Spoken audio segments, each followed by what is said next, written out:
Testing 1 2, test test.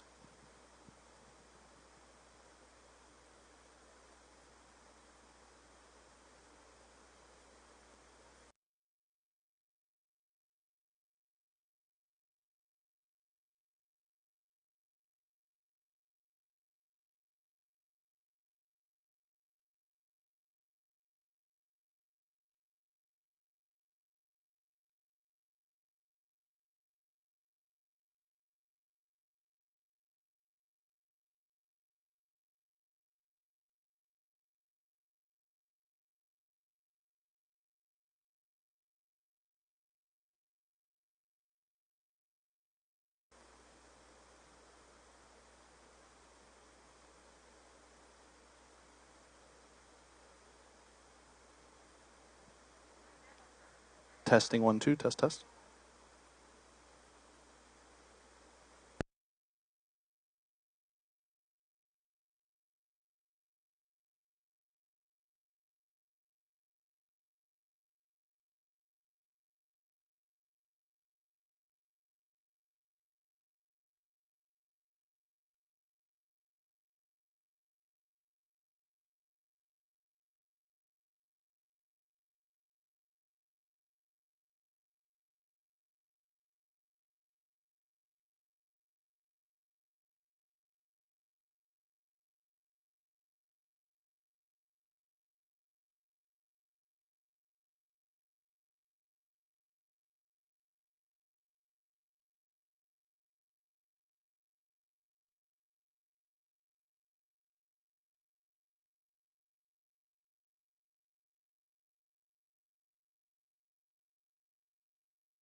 Okay, it is 6:03, and I'll call the June 20th North Kingstown School Committee business meeting to order.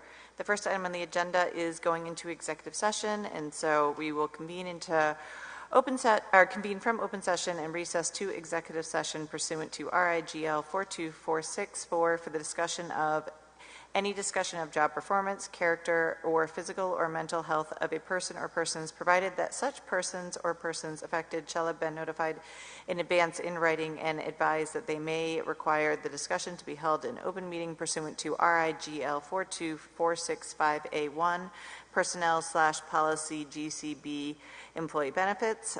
Item number 2, session pursuant to potential litigation/legal advice and collective bargaining pursuant RIGL 42465A2, NEA/NK negotiations, ACLU/DOJ restraint action, John Doe 42 and Parent 42 versus NKSD, CANOPC 022, 02220, John Doe 23 and Mother Doe 23 and Father Doe 23 versus NKSC, CANOPC 2022 03122, RIGL 42265A2.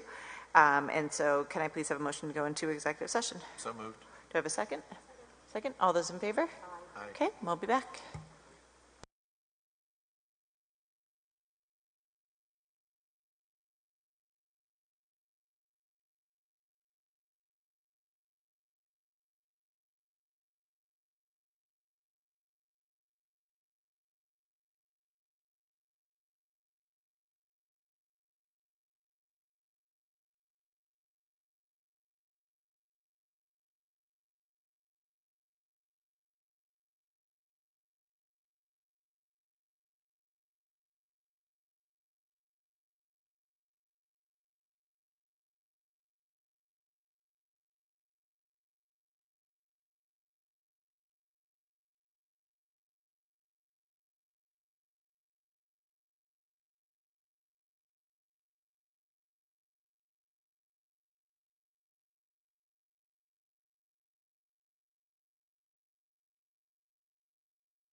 Come back from executive session, and I'll disclose that there were no votes taken in today's executive session. So the first item on the agenda is the Pledge of Allegiance. So please join me if you can.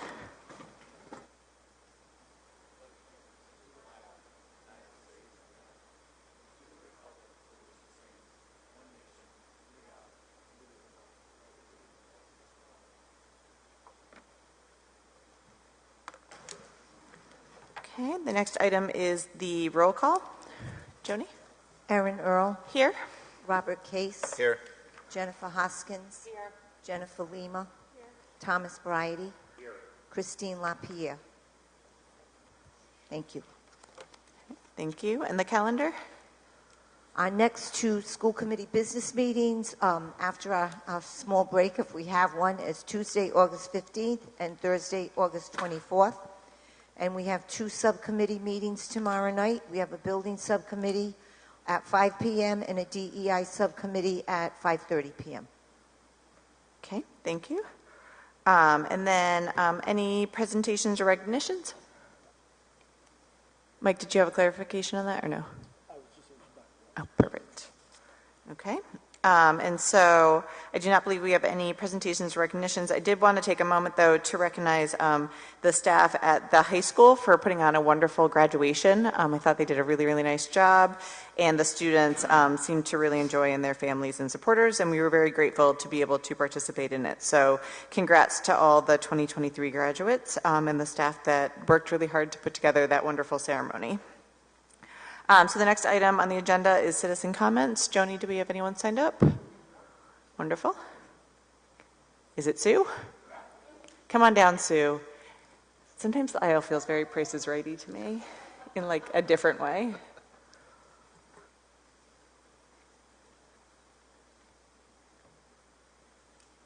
Sue, we might have to do it up here. Hold on one sec. Do you have the book?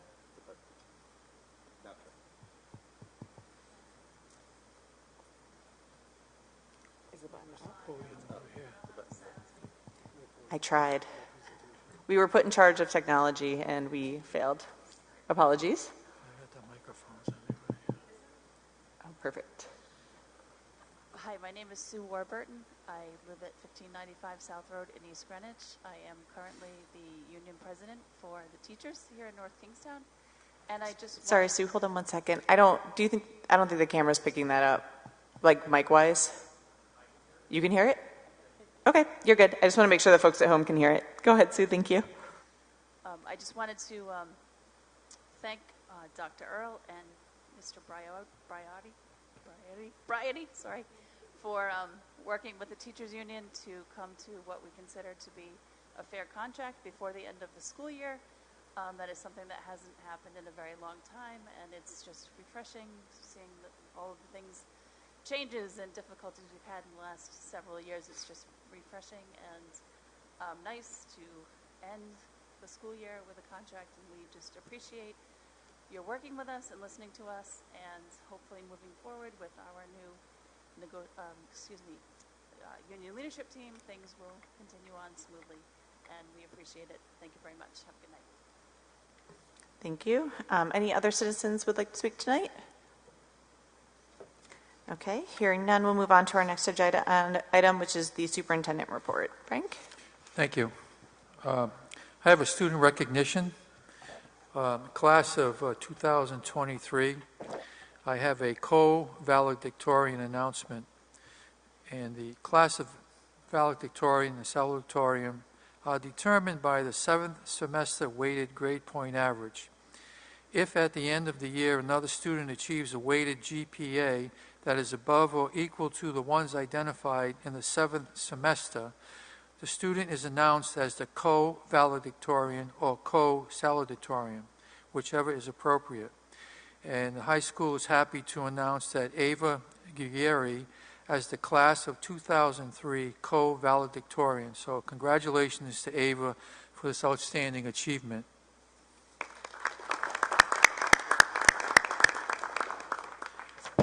And I have one other statement, Madam Chair, if I may.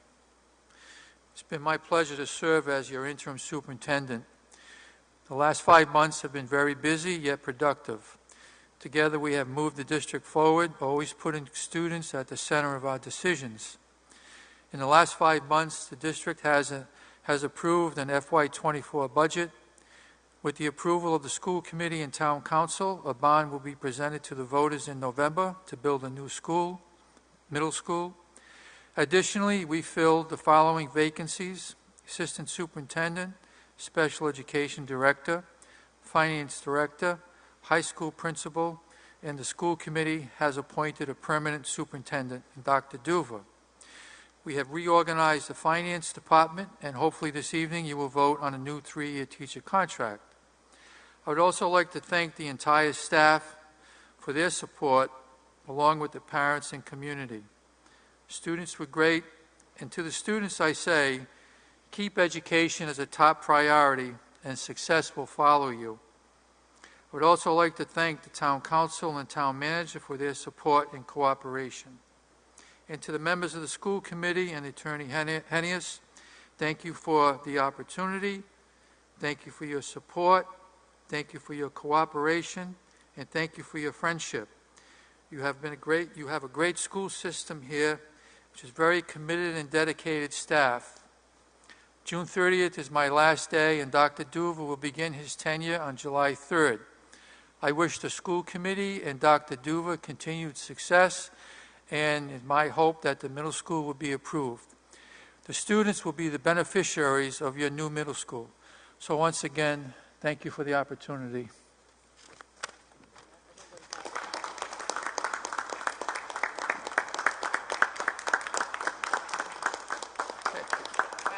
Just take it. Thank you. I did promise we wouldn't embarrass Dr. Pilata too much, but Mr. Mitchell is going to speak, so we are very grateful for that. So we'll turn it over to our interim assistant superintendent, Mr. Mitchell. Thank you, Dr. Worrell, and good evening, members of the school committee and everyone here this evening. I just wanted to say a few words. As Dr. Pilata just said, this is his last school committee meeting. I know he's really disappointed about that. But I just wanted to really publicly acknowledge the outstanding work that he has done. I mean, he really has been a stabilizing force in the district. As we all know, North Kingstown has been through a difficult time over the last couple of years, and really needed a leader that would help stabilize things here. And we've had many conversations about that, and I think with his leadership we have done just that. And just a couple of other things that you all know, but I think it's important to say that makes him unique and special. He is highly skilled. He is incredibly experienced, given all of his years as an educational leader. He is incredibly calm and thoughtful at all times, especially in difficult situations. And you know, one of the things that I don't think people realize is that, and it's important, and may be taken for granted, but students are always at the center of his decision-making. He is a good man. He is a man of character and integrity, and I can't imagine that you could have chosen a better person to lead the district during this difficult time, and considering the sheer volume of work that was done during his tenure. So I know I speak for everyone, certainly everyone in the central office, but I know I speak for everyone when I say it's been an honor and a pleasure to be working with Dr. Pilata, and we thank you. And I thank you on behalf of everyone that's had an opportunity to work with you. So we wish you well, and I know you'll be playing a lot of golf and lots of vacation time with your family. So thank you, Dr. Thank you. Pilata. Thank you. Thank you. Okay. Thank you so much, Mr. Mitchell, and we'll be sure to privately embarrass you for the great service that you did in North Kingstown. We are so grateful, Frank, so thank you. So moving on to routine items, the first item is executive session, so to seal the minutes from June 20th and disclose, as I mentioned, we did not take any votes in today's executive session. Do I have a motion to seal the minutes? So moved. Okay, moved from Mr. Case. Do I have a second? Okay, second from Ms. Lima. Any discussion? All those in favor, please say aye. Aye. Okay, thank you very much. And then we have quite a lengthy consent agenda, and so would anyone like to remove any of the items from the consent agenda before we have it? Yep, go ahead, Jen. Okay, D2, D3, D10. Okay, so I heard we're going to remove D2, 3, and 10. Would anyone else like to exempt anything else from the consent agenda? Okay, hearing none, I would take a motion for the consent agenda. So moved. Okay, so we'll go with Mr. Case again. Do I have a second? Okay, second from Ms. Lima. Any discussion? All those in favor, please say aye. Aye. Okay, motion carries unanimously. And so we'll move back and go to D2. And so do I have a motion for item D2? I'll make a motion to approve. Okay, so we have a motion from Ms. Lima and a second from Ms. Hoskins. I'll open up for discussion.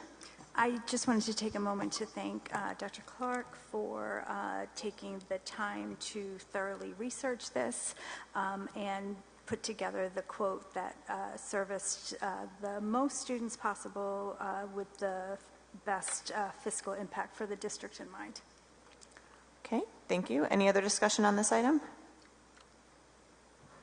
Mike, I know people had asked why we didn't sign some kind of multi-year contract. Can you just give the reasoning for that? Yep, thank you. Mike? Certainly. So with many of the new multi-year contracts, they're requiring the full purchase. So instead of purchasing 1 year's worth of service here at roughly $57,000, we'd have to purchase 3 years of service at $57,000 per year. So approximately $172,000 would be due up front now.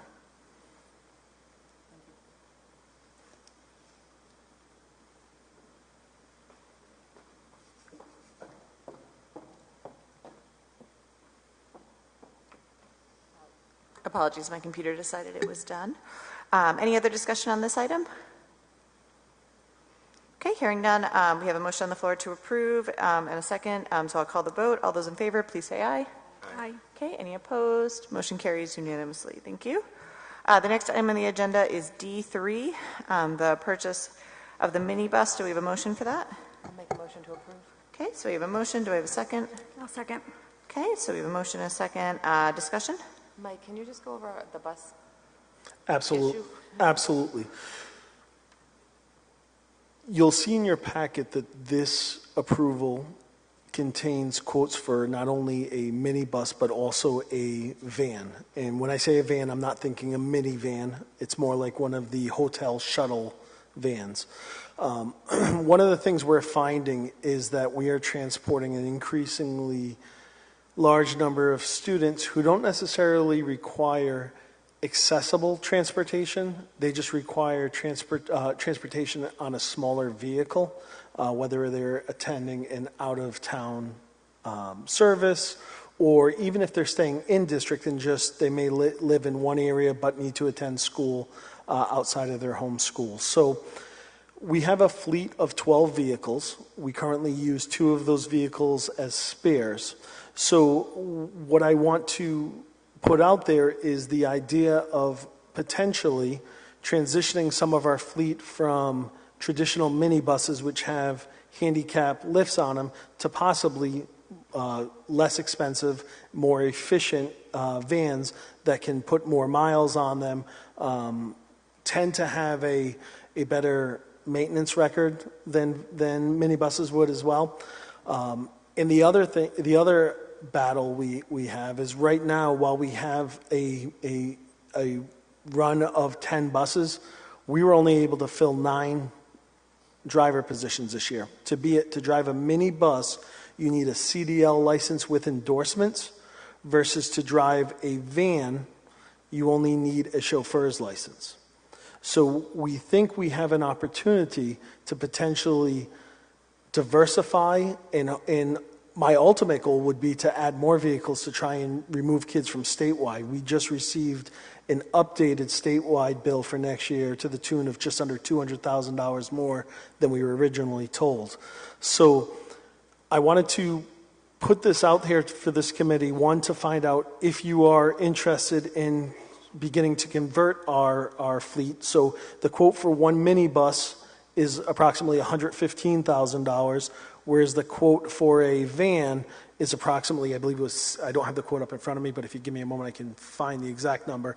But I believe it was in the neighborhood of $60,000 to $62,000. We had only one company bid the minibuses, even though this was sent out to many, because there's a chassis shortage for minibuses, and we did get two bids for the van. So let me get you the exact cost on a van.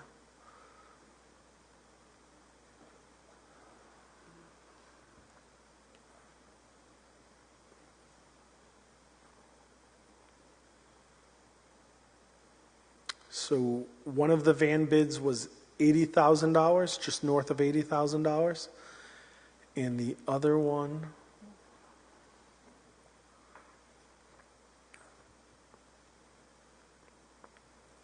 was just under $63,000. So the funding source for this, if you recall last meeting, when we were discussing the architect's contract, I had asked you, when making considerations, there was in our fund balance an allocation of $150,000 for transportation. So that would be the funding that I would be targeting. And the question is, do we buy a minibus? Do we purchase a single van or possibly two vans?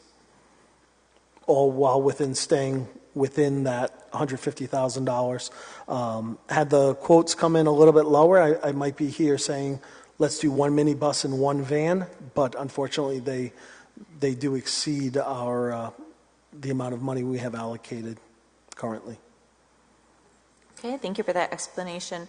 So I believe the motion on the floor is to approve one minibus. Is that correct, Jen? Or just clarification on the motion and what we're discussing? Based on? Yep. All right, so that's the current proposal, correct? Mr. Waterman, I understand you gave us options, but the primary motion that you would like approval for from the school committee is the one minibus. Is that correct? Unless you were willing to consider the vans. Okay, thank you. Other discussion on this item? Can I ask a point of clarification? Is your preference the two vans, Mike? In discussing with the supervisor of transportation, our preference would be to go with the two vans. So I So, can withdraw my motion. Okay, so we'll withdraw that motion. Do we have a different motion? So I'll and the two minivans fits within the money that we had allocated, correct? Okay, so I'll make a motion to purchase the two minivans. Okay, so we have a motion. Do we have a second? Okay, so we have a motion and a second. We'll open it up for discussion. I guess, Mike, one question that I would have with going with the school van option versus the mini school buses, I heard you talk about some of the pros of that, with being able to perhaps service them easier and then having different licenses for the folks to be able to drive them, which might open us up to being able to find more folks to transport our students, and also kind of looking at different things. Are there any downsizes? I know you mentioned like having the lifts and different things on the minibuses, and so what are some of the potential perhaps challenges long-term if we went this direction versus a mini school bus? So the capacity on a van is capped at 8, and that includes the driver and the aide or the monitor. So one of the downsides is you cannot transport as many kids. However, I can speak of one route where this van would help us immensely immediately is we have to transport 2 students who don't need the accessible seating to Providence, and they right now occupy a minibus, where they could occupy a van, freeing up a minibus to possibly use for preschool routes where we could condense there. So the downside is that there are fewer seats in a van versus a bus, but it's all in how we schedule it, because we do have unused capacity. I hate to say wasted capacity, but we have capacity we're just not using because it doesn't fit into the routes. Okay, thank you. And just for my own knowledge, how many does a mini school bus fit? I heard you say van fits 6 students. Part of it, a van would host 6 students. Part of it depends on the configuration, because the seats come out on the minibuses. So a full minibus with no accessible seating can hold 24 students. Thank you. Other discussion?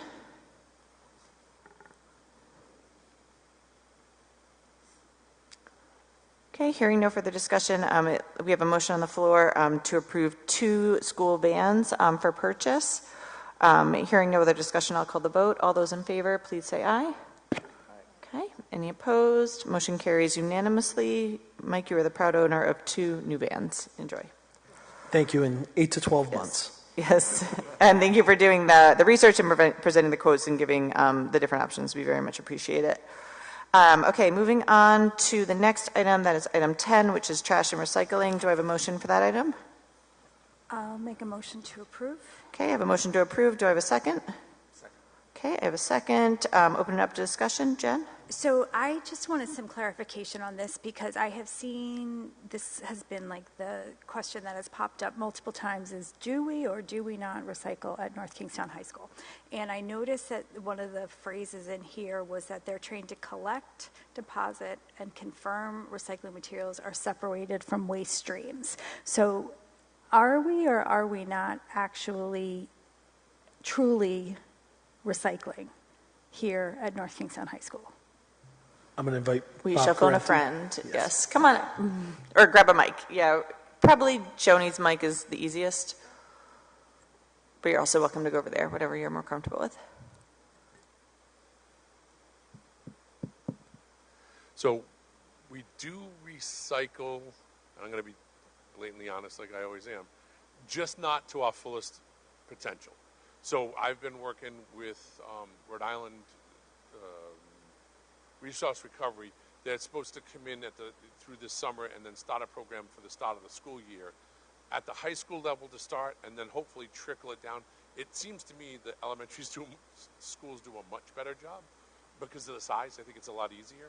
But we are pushing. Mike and I have worked with MEGA, who is winning this contract, they're the only bidders, to really push hard to make sure when they're here, they're doing the recycling stream for themselves going out, as long as we get them in the dumpsters correctly. So we have a single dumpster for trash and a single dumpster for all recycling. So we don't need to worry about, separating glass and plastic. So we are doing it.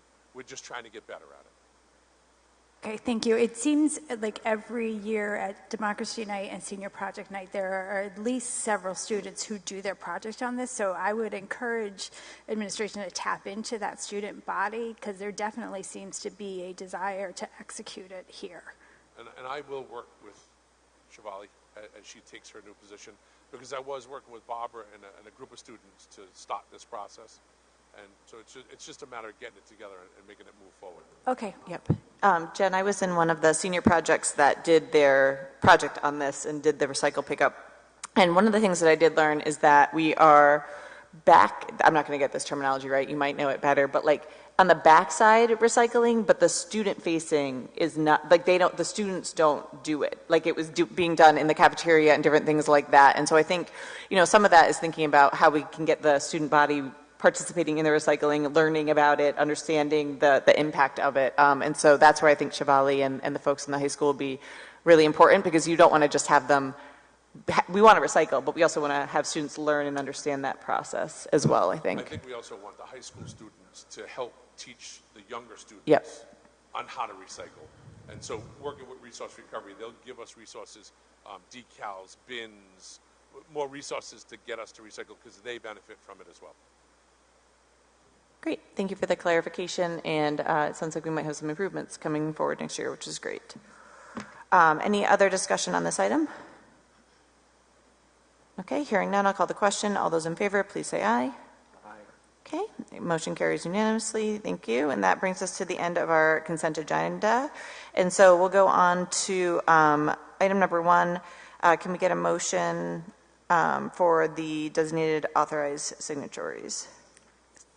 So moved. Just kidding. We already did that. How exciting for us. Moving on. That was under E. You didn't exempt it, and it's great. Oops. Can I ask a question about that? Because I missed it. That was part of the consent, and I had a question. Is it too late to ask a question? You can ask it.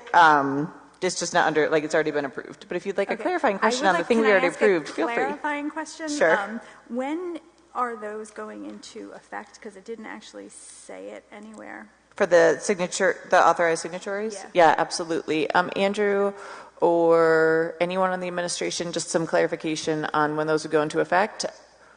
I believe we were talking about the beginning of the fiscal year. That was my understanding, especially with the timing with Dr. Duva coming in. So my understanding was that the process would be happening for July 1, but I know there's also importance in making sure checks are signed, so it might not be that clean. It might be the pay period after or something like that, but we'll get some clarification on that. They're scrolling.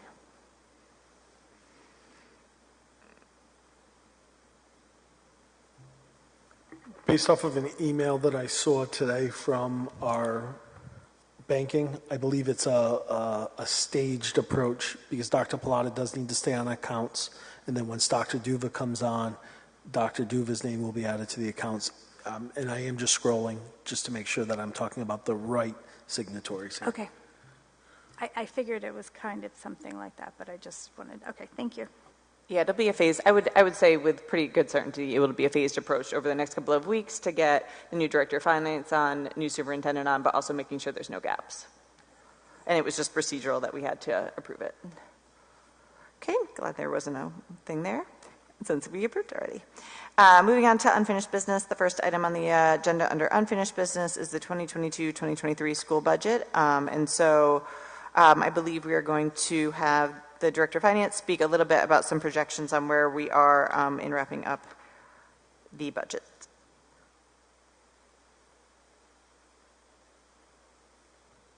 Apologies for no podium this evening. It's the last day. It's all right. Yeah. You're also welcome to, you can stay seated too if that's more comfortable. I thought I had to be on camera. It's fine. Up to you. Okay. Thank you. Good evening. I'll just go quickly over the projection that I was able to complete. I was excited to do this because we hadn't done one in a while, and I was excited to dig in and get some numbers for the committee. Looking at a preliminary number where we're still working on cleaning up the books and working through all of our closing entries to head into the end of the year. I'm looking right now at about a 2.1 million surplus, and I did note on the flip side where some of the expense drivers here, I did call out some of the numbers where we were over budget. So the way this is sorted, I know this is your first time seeing this, but basically I took by line, for example, purchase services, I took the top items that were under total projected, but then the item where you would see like substitutes classrooms at an overage of 551,000, I just wanted to comment on anything that was highlighted. So I didn't want to get too much in depth. I know that you all saw a document, and we adjusted this to make sure this did capture just general fund amounts and expenses. So I did again recheck that to make sure that was true. And then again, this number is going to be cleaned up as we go, and within the next couple of months here, as more bills come in and other expenses become trued up, we'll get a more permanent number, but that's just the initial projection from my view on things. Great, thank you. Questions or clarification on that? I think just the biggest clarification that I would make is that I know folks watch the meetings and different things, is that, you know, the projected number of having a surplus is not final by any means at this point, that we still need to go through, look at the numbers, make sure all the bills are paid, et cetera, and that we have not closed our financial year. But I think the good news is that it does look like we're trending towards finishing with a surplus, which is good because we obviously know we have some expenses that we're talking about needing to utilize the fund balance for. But I definitely would caution anyone, of publicize or kind of talking about permanent numbers until we really make sure that we go through and have everything determined. Is that correct? Absolutely. Okay. I would say that I took a good look at utilities and penciled in some expenses there. The other items that what was encumbered was captured in the system, but if there was anything that I didn't have line of sight to, that could be where you would have risked that number. So I like the disclaimer that it's a good bottom line. Okay, great. Thank you. Any other questions regarding this? Okay, thank you. We look forward to the next iteration of this. Appreciate you doing the work on that. And then the next item is the 23-24 school budget. Anything there? I just have one update for you. The UCOA 13,000 line budget was submitted, and as of this afternoon was accepted with no errors. Hallelujah. And now that should be available on the RIDE website mid-July per their communication. That's all I have for that right now. Great, thank you so much, and congratulations on that. Thank you. Any questions or conversation from the committee on the 23-24 school budget? One question I did have is, I know that there's a lot going on up at the State House right now, but it looked like the numbers might be being adjusted. I know Mr. Waterman referenced the transportation number, which we do know. I believe it's around $170,000 increase. That was not in the 23-24 budget that we approved. And then also it sounds like there might be additional state aid, and so working with the town on figuring out how we would work those numbers into the 23-24 budget. Now that the state's kind of finalizing their budget, kind of what's the process for that, or kind of clarification on what the school committee will do as far as the budget? Yeah, once we get the final number from RIDE, the governor did sign the budget, so now the education budget will go to RIDE, and then RIDE will notify us what the official number is in terms of any increase that North Kingstown would be getting, and then that would be, recorded in our budget and notify school committee. Thank you so much. Can I ask a question on that? Yep. They had discussed in the town council meeting about how that money goes directly to the town and not to us. Is that correct? No, that comes to the school department. It's a school department allocation. Okay. Okay. We can definitely It's work an through that. education allocation. Yeah. Okay, perfect. Thank you for the clarification. Next item on the agenda is CIP existing bond, future bond. Any items there? Yes, I can speak to that. The town and the school department have reconciled their numbers, and remaining from the $13.5 million bond is approximately $330,000 that's remaining, and we'll get together with facilities to make a determination how that money will be spent on any remaining projects. So that's good news. Great, thank you so much, and thanks for the work on the town side to help us determine that number. Any further discussions on that? Okay, moving on. The 23-24 school calendar revision. Can I have a motion for this item, please? I'll make a motion to approve. Yep, to approve the revision. Yeah. Yeah, to approve the Yeah. revision, yes. Second. Okay, so we have a motion and a second. We'll open up for discussion. And so I believe there were some changes. So obviously we had already approved the school calendar, but there was some changes with holidays and that professional development day that was kind of in question with the primary day. And I believe we got some additional information regarding that. And so, Joni, I don't know if you want to speak to that at all, or if we just want to work through the calendar.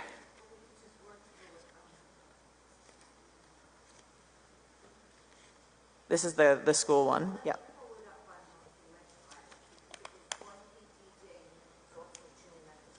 Okay, perfect. I'm going to grab my computer. Hold on one second, please. Joni, if needed, I have it up in front of me. I'm happy to help. I ask for enough help. Well, that'll be quicker. So we changed So- we added the June 19th. So June 19th is now recognized as a holiday on the calendar. As well, on the original calendar, April 23rd was listed as a professional development day, no school for students, and that was also the primary day. There's been a change to the primary day to April 2nd, so now we are adjusting our calendar to reflect April 2nd as a primary day and also as a professional development day, so there will be no school for students on April 2nd. With regards to June 19th, it may be a little too early to do the no snow day dance, but our current last day of school is June 17th, so June 19th would only come into play if we had any cancellations. Mike, Joni, sorry.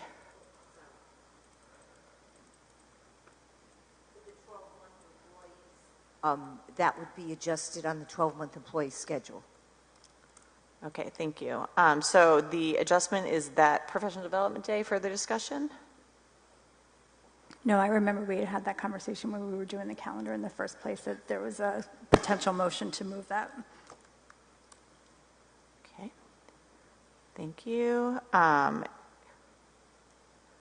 Okay, and I believe, the only other question I would have is just regarding the union. Do we know if they were notified regarding the change to the calendar?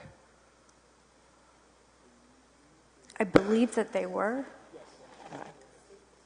Okay, the union unofficially says that they were. Wonderful. Just wanted to make sure that was there.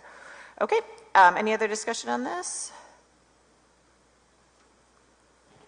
Okay, hearing none, I'll call the vote. All those in favor, please say aye. Aye. Okay, motion carries unanimously, and hopefully we don't see the calendar again. Okay, moving on to the next item. We have some policies that have been worked through the policy subcommittee, and so I will turn it over to Ms. Lima to introduce them each individually. So, Jen, do you want to make a motion for the first one? Yes, but before we get to the policies, can I make a motion to move up the policy subcommittee? Yep, absolutely. So we have a subcommittee report from the policy subcommittee, and so Ms. Lima has a motion to move that up to be the next agenda item. Does she have a second? Second. Okay, all those in favor, please say aye. Aye. Okay, so we'll move that item from reports up to this place, and so we'll turn it over to you, Jen, to give that report. Go ahead. Okay, so the policy subcommittee met on May 31st. We invited parents from each of the schools' PTOs to join us for one last discussion on the district's new non-discrimination anti-harassment policy. We also had further conversation on the use of school building and fields policy, in addition to reviewing statutory updates to our coach and volunteer policies around BCIs. We discussed the applicability of the policy for all volunteers in our schools and how it needs to be enforced across all organizations. We also amended the district's purchasing policy as a gap was identified that needed to be closed in that area. All in all, 6 policies have been brought forward tonight from the subcommittee for school committee approval. Our next meeting has not been set, but we will continue to meet regularly over the summer. As the chair of both the DEI and the policy subcommittee, I feel like I have to call attention to the vote that's being taken by the Smithfield School Committee tomorrow night, which, if passed, would remove the protection for transgender students, which goes against RIDE guidance, best medical practice guidance, and direct testimony from the students most affected. Transgender students are statistically more likely to be assaulted in the bathroom than they are to be the assaulter.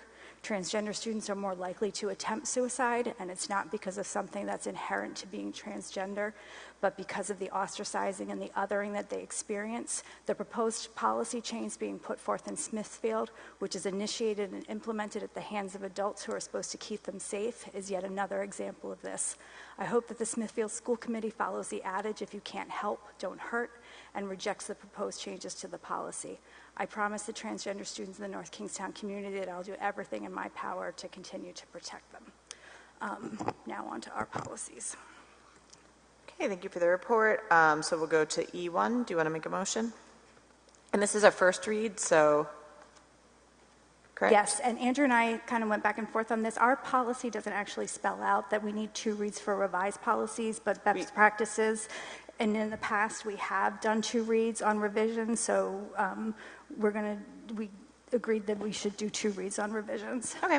I think you're correct. We technically don't need to, but we're happy to see them as such, and then we can have the policy subcommittee look at that policy to see if that is always necessary. So Yes. because we want to make sure we're being efficient and effective for the committee as well. So for this one, we're just doing a motion for first read. Is that correct?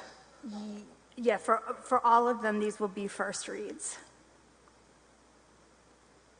Okay. Perfect. Okay, so go ahead. So you want to just take them one by one? I think you could probably group them, then just open up discussion for any questions that folks have on any of them instead of going line by line, I'll since just go it's through them not one by for one. approval. Yep. So IJOC is around school volunteers, and what basically the updates were on these is that we Sorry, hold on a second. Joni needs your motion. So we're going to do a motion for discussion for all of the policies on the table. Okay. So I'll make that motion. Do I have a second? Second. Okay, so motion for me. We'll do second for Mr. Bridey. You've got it now. Okay, now we can open up. Go ahead, Jen. Okay, so what we did with these was we further clarified what a volunteer is, and we revised the language around the BCIs to reflect the updated statute. And then for the graduation policy revision, I'm going to read you what Shivali gave me because this initiated from the high school. So the changes in this policy has been approved by the school committee presentation in the past, and this policy is really just reflecting those approved changes. What this policy is it's being revised to reflect the secondary regulations that apply to the class of 2027, such as completing a minimum of 23 credits, including a half credit in financial literacy. In the program of studies presentation that we saw for 2023-2024, the Common Course of assessment requirements were eliminated for students as the new secondary regulations from RIDE, effective with the class of 2028, has been revised to add other requirements such as 2 years of world language, computer science for all, financial literacy for all, work-based learning, and algebra 2 for all students not in an approved pathway. These new regulations were carefully studied, and the school's leadership team decided to look at removing requirements from students' current workload, knowing other items will be added to their plate within a year. The CCA and senior projects are two separate proficiency by graduation requirements that students currently complete. The regulations only require that students complete one requirement. So the students in class of 2027 and beyond will only need to complete and show proficiency on senior projects, as their proficiency by graduation requirements are being revised to closely align to meet the new work-based learning requirement. The students may still complete common course assessments in their courses, but they will not need to be tracked to show proficiency. And she wanted me to note that these changes were actually approved through the program of studies, and this policy is being presented to us to reflect those approved changes. So that's what this policy was revised to reflect. Use of school building and fields. This policy was updated to allow for usage by community nonprofit groups in certain circumstances, and what we did was we increased the hourly rate by $5 per hour that we charge for for-profit groups to offset the loss of building usage fees for those particular organizations. We also added language to the policy to require all necessary permits or other paperwork from the town, such as exhibition licenses or other types of permits that the town requires to be submitted before the building usage request will be approved. And we also removed the requirement for a 50% deposit upon booking, as that practice was actually not being followed. For the new non-discrimination anti-harassment policy, this is the first read of this new policy, which is designed to be an umbrella policy consolidating several of our other policies. When this is presented for the second read, the list of policies that will be sunsetted with the implementation of this policy will be brought forward. We've seen this policy multiple times in the policy subcommittee, and we've sought out the input of administrators, building leaders, union leaders, the athletic department, teachers, students, and parents before presenting this final draft.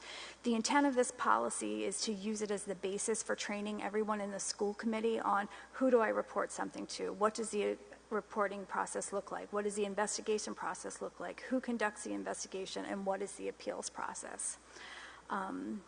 The coaches policy, we just revised the language around the BCIs to reflect the updated statute. We clarified the requirements for what is required of volunteers and specified that it also includes like one-day helper coaches who come in. And we also added that all the requirements must be met before the coach interacts with students. And for the policy purchasing procedures, we added language to allow for a mechanism for purchases in an emergency situation in between school committee meetings, as we discussed at our last meeting. And then the health and wellness policy that came to us directly from the wellness subcommittee. So I'm going to let Tom touch base on that one. Thank you, Jen. I have some comments. I can read them into the record now rather than, I don't think we need a motion for that, do we? No. Okay. Nope. Right. Yep. So we're in discussion on all these, so you can do it now. Perfect. All right. The Wellness Committee met on June the 5th, and you know that we passed a health curriculum on the 6th, but that meeting was so busy that it was better to wait to present this. The Wellness Committee met for a final review and vote on the policy that you have before you. It's a considerable expansion over the old policy. Just in volume, it's roughly 15 pages for this new policy. The previous policy, I believe, was 4 pages. It's the product of several work sessions that address nutrition, physical education, student health, and social and emotional learning. There's been input from members of the community, faculty members, nutrition experts, and parents. The draft policy that you have before you has been approved by a majority vote of the subcommittee. I double-checked this morning. The vote was unanimous. There was some discussion and potential disagreement, but in the end, everyone voted in favor of this policy. I want to thank the members of the subcommittee for their work, patience, and perseverance in seeing the policy through, particularly Patricia Cawley for her assistance in organizing the meetings and the work sessions, and for her efforts in revising and presenting materials that you have. There is a small typographical error that is in the enumerated section 4. Subsection F should be corrected to subsection E.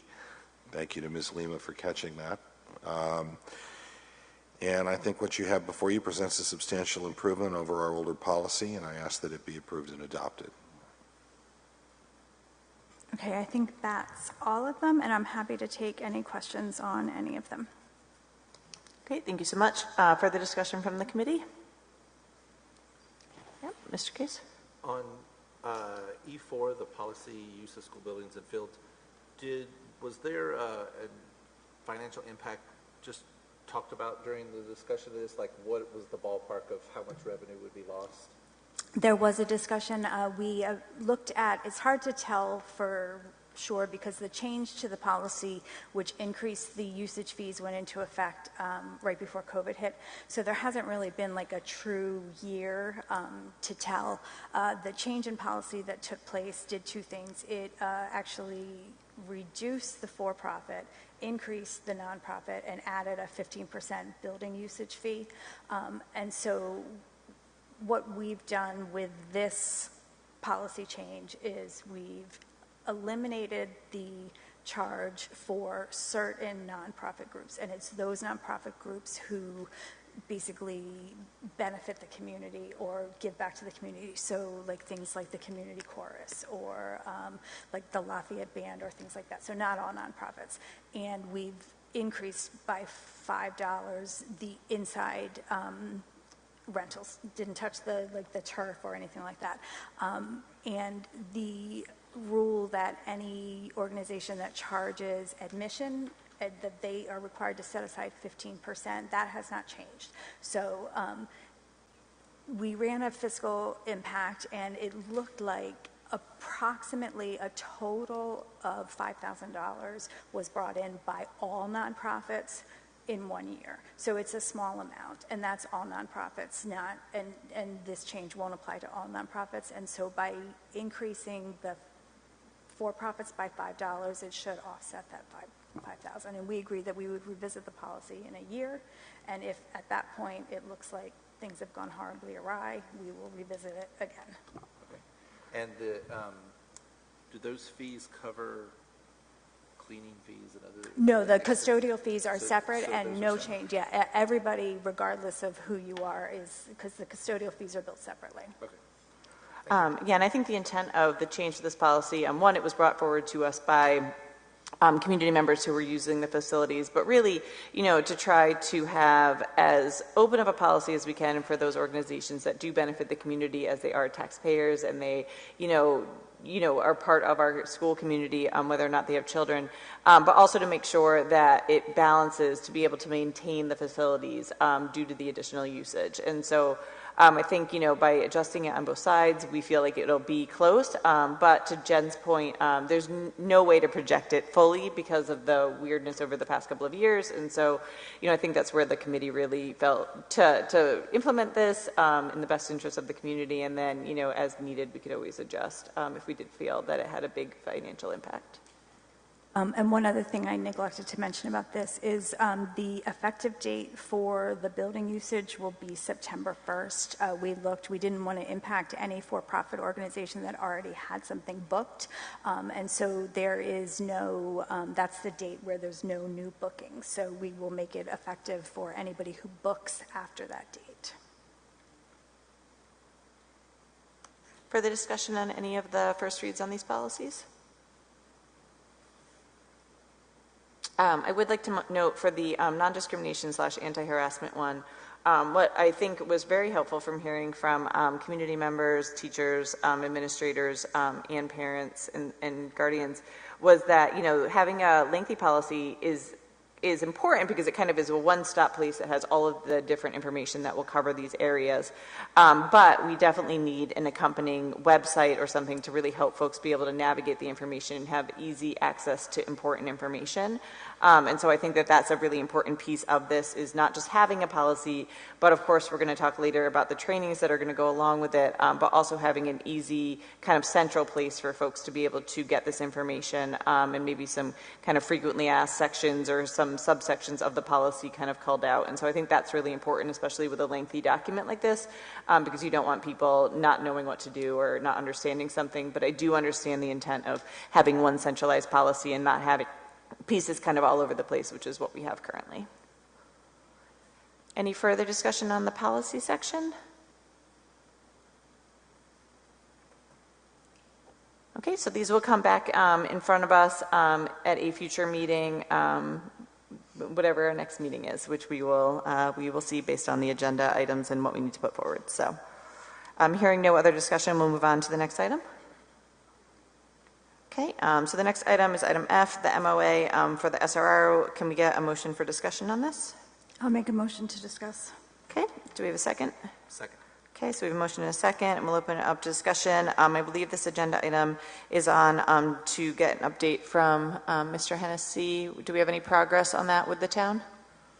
So yes, we heard back from the police department. They were desirous of using their particular form, but we're open to any modifications that we might suggest. So I believe it was either Sunday or yesterday I sent back their form agreement with a number of modifications that the school committee would like to see. So we'll wait to hear from them now. Okay, great. Thank you so much. And again, I think it's really important that we have something in place for the beginning of the school year. So look forward to seeing the work that happens regarding that over the summer. Any further discussion on this item? Okay, hearing none, we'll move on to the next item, which is the ESS contract. Do I have a motion? I'll make a motion to discuss. Okay, we have a motion to discuss. Do I have a second? Second. Okay, we have a second. I'll open it up for discussion. First, I just want to say for the administration, anyone have any additional information for us that they'd like to present before the school committee discusses? I don't think so, but I always try to let you all have opportunity. Okay. Further discussion on this contract? We obviously had seen this last time and had a presentation, and I know some of the school committee members had some follow-up with the committee, or with the getting more information regarding the contract. So open it up for discussion. So I want to thank ESS for taking the time to answer my questions and taking the time to meet with me after the meeting. But I have to say I am still not comfortable renewing this contract.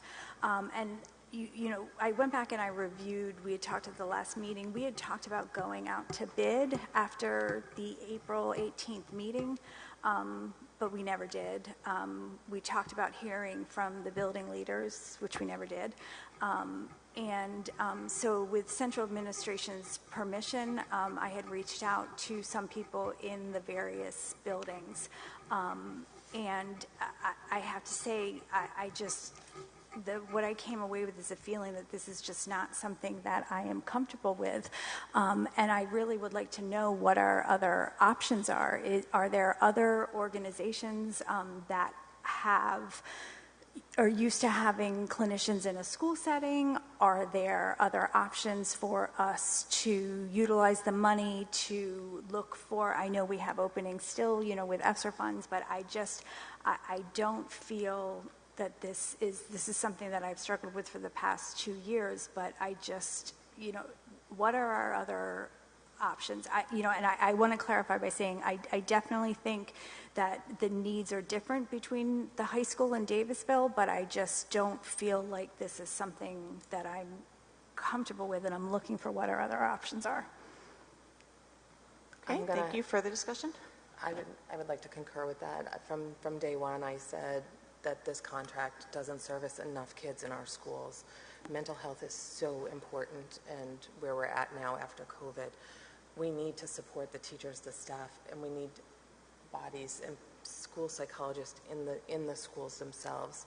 I know someone has bid in for the high school position, so there will be an extra person up at the high school. I do believe that the elementary schools really need some people, I do know there are companies out there that contract school psychologists until we fill those positions. I think it's really important that we look at those companies and go out to bid for the amount of mental health support that these schools need. Okay, further discussion? Yep, go ahead, Frank. I would suggest to the committee regarding your decision that I know the original intent was to hire 4 psychologists. In talking to a lot of different people in terms of mental health services, it may be advantageous to hire 2 psychologists and 2 social workers. We've been given that advice. We've talked about it on several different occasions. We still only have 1 applicant psychologist position. So with your permission, we'd like to put that out for at least 2 social workers and 2 psychologists. Yep, and that is actually separate but connected to this as far as kind of information as far as the ESS contract, because what we were talking about last time was the positions that we approved as part of the budget is in addition to some ESS or some equivalent to it. And so just a reminder about that is that it sounds like we're having some challenges in hiring for the positions separate from ESS. And I definitely hear and understand the concern, Jen and Jenny, about the amount of money and about the number of students that this company is servicing. I also am extremely concerned about how long things take to process through in making sure, I think for me, the priority is making sure that our staff and students in September have the services that they need. And so I do completely agree that, this might not be the best choice, but I am concerned about the timeline, truthfully. I 100% agree with you. That being said, there are companies out there that contract school psychologists, and I say that we use the ESSER funds for those, leave the positions open however you want to configure them so that when we fill them, we have a contract that's just contracted for whatever extended amount of time we need it for. That's first, and absolutely this needs to be set up for September, for the start of school. On top of that, I know there are companies that do that, so that's first and foremost, is getting that set up and getting our staff supported and our students supported. I also know that the timing of when we posted those positions, part of the reason we have 1 applicant is because we lost applicants because they committed to other jobs, because it had to go to job fair, or there were different things in the contracts of when we could post it and when we did post it and they had already accepted other positions.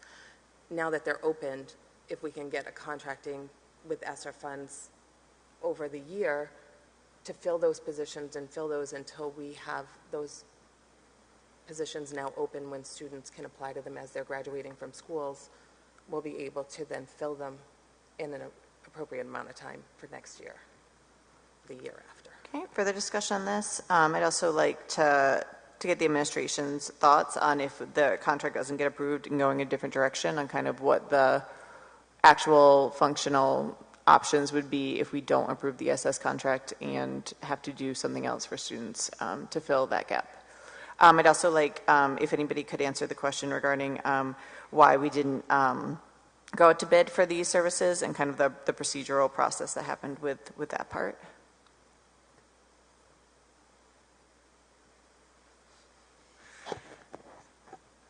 Well, just to summarize, we know that this contract is coming from ESSA, and it's a 1-year contract. I guess our dilemma is at this point, we're not getting the mental health applicants, and we don't want to really leave the students with a void and not have the service at all. I think we asked ESS if they would accept a contract less than 1 year, and I believe they said no to that. It's a 1-year contract. So we're in a dilemma. We want to continue the services that have been provided, but we also want to make sure that if we don't have the contract, that we have the applicants to provide those mental health services through the application process. Yeah. I agree, but I still feel that contract does not service enough kids. I've said that from day one. I've said that, and I'm the biggest proponent of mental health. There are companies out there that will contract school psychologists for schools. And I say we find them and we go out to bid, or we contract with one of those until we fill those, whether we do 2 psychologists and 2 social worker positions. That way we have a person in the buildings that we need them in, whether it's the elementary school or Davisville Middle School or Wickford Middle School. We actually have the people in there until we can fill those positions. Just to And they're clarify, not, and those contracts aren't, those are as long as you need them or as short as you need them. Yep. So just to clarify, the money that we have is only for 1 year. So it's a 1-year position. And so the same challenges that we've had with some of the other positions about folks not wanting to leave permanent jobs, et cetera, would exist. And although I agree that there's different ways that we could do this, like with ESS, like we have they work for that company. They know they have secure jobs so that they're willing to do it. But then also just to clarify, we are currently searching for those roles. We need 3 additional ones. If we pull out of this ESS contract and don't find someone else, we're going to have a void of 3 employees, correct? So my thing is that I feel like we have not looked for any option other than ESS. And I would like to look for what other contracting services are able to provide a clinician at DMS to service those students. Right now, from what my understanding is that the high school will be okay if ESS does not return there. So DMS is where there is a gap if we do not renew this contract. I do not want to leave the DMS students without mental health support, but I feel that there will be a gap at the elementary school level. Well, correct, because now the elementary school level, there's an elementary school position that is open now that was not open last year. But I hear what you're saying about not being able to fill a 1-year position with a applicant who is an individual. But is there another company that perhaps provides a service that we have not looked into because we have not gone out to bid? Yeah, I have done a small research and have found companies that do contracting of school psychologists in the schools. Mm-hmm. And so they work for that company, but they're just contracted to be in your school for how many hours that you've contracted the company for. Yeah. So I guess my big question to the administration is, and like, we didn't go out to bid for this, and so do we think at this point it is plausible to go out to bid for this and be successful hiring a new company and having people in place in September to service the students that ESS are serving? Like, that's the question that I am concerned about, is making sure that whomever we go with, like, that we are able to service the students starting in September, and that there's not a gap in service based on what we need to do to provide them to be academically successful. And so, like, that's my concern, is so I would love to hear from the administration, like, who would be doing that, how would that process work, and do they think that's even possible? We certainly can engage in a conversation, if we haven't had already. We could probably wait until the middle of August to see what kind of applicants that we have. If we don't have the applicants, then we're not going to have a choice. No, I'm specifically asking that we go out to bid for mental health services to be contracted for... With the ESSER funds. They want to find a different company other than ESS to do the work that ESS is doing. That's what I'm hearing. And so I want to know if that's even But it's not the possible. work that ESS is doing. ESS is servicing only a small amount of students at the high school and at the middle school levels. We are going to need services at the elementary school because of bidding and moving of positions. So the high school feels that they are all set, and they can manage with, now that they have a person in there with them. They now have another school psychologist at the high school level. So now we're looking at the middle school and the elementary schools, and I know there are companies out there that contract. Frank, I would suggest that we still keep those positions open, we still look for them, but that we use the $415,000 and we see how many school psychologists we can get through a contracting company into our buildings. ESS did provide a quote for just DMS only, so that is an option also, but I do feel at the same time that we have not looked into the other options that we've been talking about for the past however many months to see what else is out there. All right, I'm going to go back to my question, and if we don't know, we don't know, but do we know why we didn't go out to bid for this? Yeah, we certainly can put it out to bid. All right, then I think I'll make a motion. And again, if ESS wants to bid, like if it's a bid process, they're able to bid, but do we want to specify what we're bidding for? Because I think there's a little bit of confusion about what we currently have out there as far as what we're looking for, what our needs might be based on job shifting, and then what we might need for this. And so I think we need to give some clarity to the administration on what we're looking for as far as the bids. And I also think making sure that the building administrators, I know you all have had some conversations with them, but I want to make sure that we officially understand the needs of the buildings and what they need as far as staffing. I don't want to make a assumption off a phone conversation. So does that quote have to be defined right now, or can that be defined like? No, I think we could request to the school, we could request to the administration to work with the school administrators to put together a request for proposals for, needed services connected to mental health would be what I would suggest. At all levels, at the elementary, middle, and high school. Yep. Yeah. Okay. Does someone want to make that motion? I was going to say, is that a motion? 'Cause No, I'll second not it. really. I didn't make one, but do you want to make that motion, Jen? Yeah, I'm going to make a motion to request that administration work with the school building leaders to put together an RFP for contracted mental health services at middle, elementary, and high school if needed for school year 2023-24 using the ESSER funds. Okay, so we have a motion on the table. Do we have a second? Second. Okay, so we have a motion and a second. Further discussion on this? Yeah, Tom? I haven't said a lot about this, but I am aware of emails that I've received from family members. I suspect they've been also circulated to other members of the committee. My instinct is that a bird in the hand is better than the alternative, but when I listen to Jen and Jenny talk about this, they obviously know more about it than I do, and I don't want to lose what we have, but I also think it's clear that we need to look and see if we can find something that can cover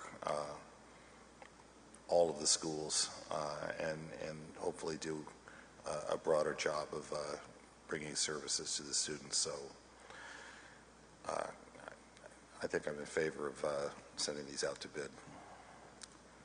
Okay, further discussion? I think I just will echo my earlier concern, that I understand that ESS serves a small amount of students, but it did sound from the presentation that the clinicians' time was being fairly well spent with those students, and so I am concerned about, when we go out to bid, what we will be able to get in addition to, there's only a certain amount of hours and a certain amount of days and a certain amount of services that can be presented to a student. And so it'd be interesting to see what companies come back with as far as what they are able to offer with the students, as far as scope and pricing, et cetera. And again, I just want to make sure that we don't have a gap in services for students this September. I don't want to add additional stress to families, not knowing, going into the school year, not knowing who's going to be working with their students, as we did here at the last meeting about established relationships, et cetera. No, absolutely, and I think that's important, and, the welfare of the students is, primary concern, and, it's unfortunate that we're having this conversation on June 20th instead of, May 20th. And if ESS turns out to be the best service model, then I will happily vote yes. But at this point, I just think, I'm not convinced that they are. And I feel like we need to do our due diligence in order to provide the most amount of mental health services for the most amount of students. And they can bid on the contract. May I ask a clarifying question? Sure. Are we putting a not to exceed number on this? Because I think if we're just saying we want companies to come in and service as many students as possible, we could get bids in the millions of dollars. No, it would have to be not to exceed the amount currently allocated, in the ESSER funds for this contract. So we'd be looking at 415. the 415 or whatever the number we have in there. So what are the most number of hours of service we Yes. can get for that number? Yeah, that's a good point, because we could certainly bill out a lot more than that, I'm Sure. sure. Yeah. Okay, additional discussion? Okay, hearing none, I'll call the question. So all those in favor of having the, I'm going to paraphrase, but having the administration work with the building administrators and put forward an RFP for these services, please say aye. Can I just put one more clarifying on that? Can we set a timetable on that? You can withdraw your Say that motion. again. and I'm put going a to new one on. amend my motion to put a time. I don't know what's realistic, though, in something like that, so can I call a friend down at the end of the table there? When? She's trying to find a time. We have we're going to add the do not exceed the current contract number, but. Yeah, it'll be an amount not to exceed the number allocated. Yep. But she's saying timeline-wise, she wants to put a calendar date on it. And she's looking for some guidance from the administration on the realistic. So the challenges we have are going to be constructing the RFP. We don't have a director of PPS starting until August. So one of our challenges will be to go, I believe an RFP was done for this a number of years ago, No, I don't think when it was. first came out. No? I don't think so. Okay. Well, that makes it longer, not shorter. I was hoping to look Cut at and what... paste, yeah. Well, not necessarily cut and paste, but at least look at the formatting, because at that time we had a staff. So with Dr. Duva starting in July, I don't know a time frame. This isn't something that's necessarily up my alley, because these are mental health services that we're requesting. So I'll have to work with Mr. Mitchell on putting together an RFP.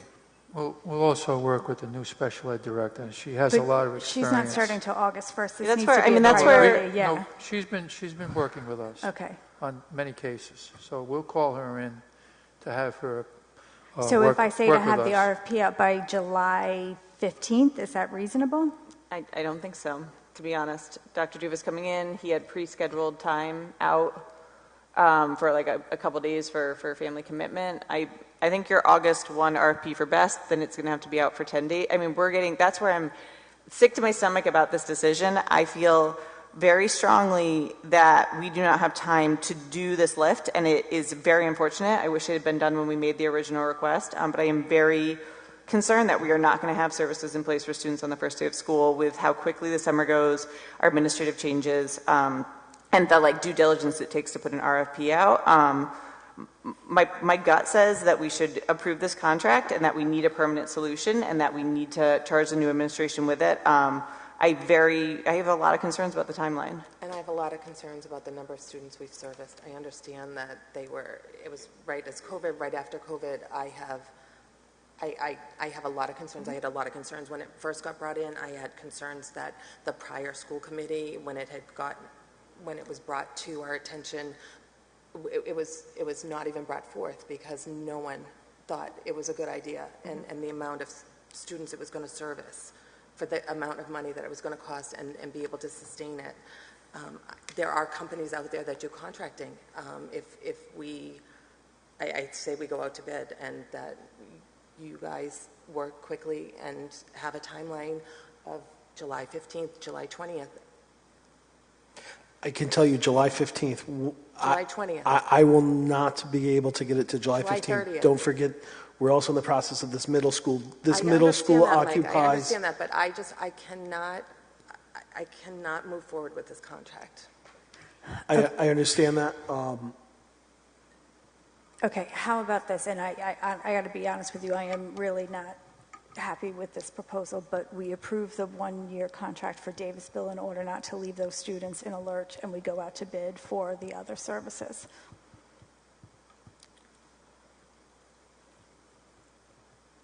I mean, that is an option. And I understand and I hear the frustration, and I also know we've had a lot of different priorities and different things that we've been working on, and so I want to make sure to remember that and kind of how we got here. We do have the opportunity with the ESSER money. We do have a company that is willing to work with the students, and I know that it's not the amount that you would like to see, but I do think it's better than zero, and I'm concerned about zero. But like now I'm you're concerned leaving about the elementary school without. Hold on, let me finish for 1 second. Sorry. I just am concerned about September 1, no one to service these students. And timeline-wise, knowing how long things take and different things, like I could see that happening and us being in a lurch if we don't get bids, if ESS is mad and they don't rebid, if we don't have companies already contracted. Like, I think that there is a possibility that could happen. And so my instinct is we approve this and then we immediately start working with the new administration to come up with a solution for long term. I know you're concerned about the elementary schools. We most certainly, if needed, can look to find financing to hire someone there if that is what the administrative need is, because I know some, but also I believe if there was a vacancy, there might be a position opening. But I mean, I don't think they're going to get an RFP out until August, to be honest. I hear you, but I am very much opposed to renewing the full contract based on the conversations that I have had. I would only be comfortable at worst, not worst case, but I hear the concerns about the RFP. I'm very frustrated by it because this should have happened months ago. In order not to interrupt service or care, I can understand renewing the Davisville portion only, but to do the full contract, including the high school, I think is not appropriate based on the services needed at the moment. So I think if we feel like we need to move forward with something, it should be Davisville only, with a request to put out for bid for services where needed at the other schools. May I ask a clarifying question? And this is probably to the gens. When ESS was approved initially, do you remember when it was approved at what part of the school year? And the reason I ask is because I know it wasn't until November when they really started getting to see kids, and I think it was until February or March until they were fully up to speed. And my concern would be if we're looking at a similar timeline with going out to bid. But I think part of that was because of their service model. I think part of that was because they're not school psychologists in the schools.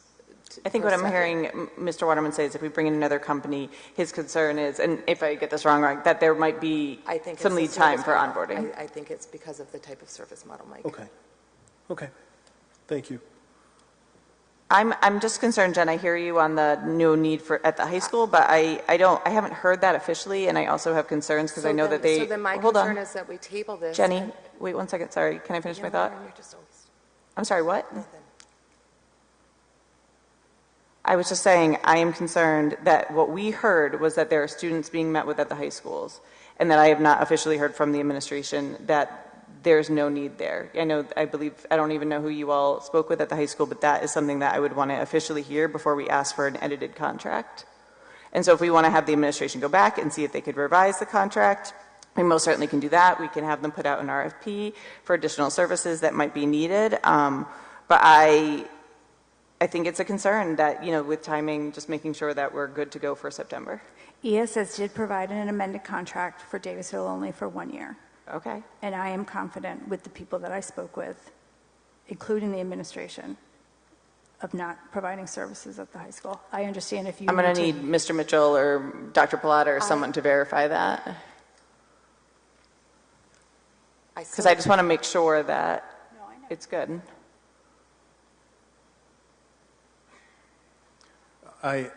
Just point of clarification, Ms. Lima, you had a conversation with who that said they didn't need services at the high school?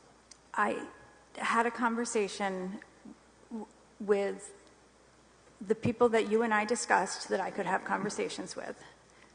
And I came away from those conversations with the understanding that if the services did not return to the high school, that they would be okay. Yeah, so I would, that's where I would think, having the administration, the central administration, having those conversations, is really important, because just with the school committee, I think it's fine that we were talking to them, but I'd want to hear that officially. And so, we most certainly can have the administration go back and clarify that about what is needed in the contract and what's not. But I think that is an important piece, is making sure that the central administration is tied into that. And I agree. I feel like we should task the administration. We should table this. We should task the administration. I will come next week for a special meeting just on this. I think that we need to find out how long an RFP would take. I mean, I've heard from the administration today that it would be unlikely to have an RFP available until August. Once again, they have not pulled in the special ed person that they said they could, and we have no information from them, Aaron. Once again, we have not talked to Dr. Duver to see, I get he's got a pre-planned thing. At the same time, I think that if we're voting on this, that we need to table it, get that information, and then come back together, and then make a decision on whether or not we can get that done for August 1st or not, or have something else in place for September 1st. Okay, other discussion? Mr. Briady?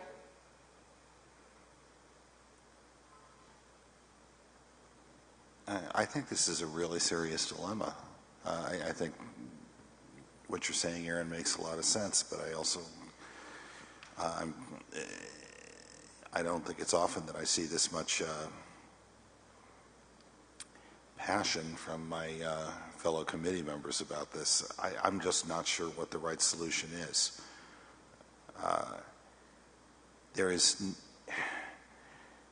is no way to guarantee that we will be able to get, I'm directing this to Mike and to Dr. Pilata, that we can guarantee that we would be able to get bids that would allow us to award something before the beginning of the school year.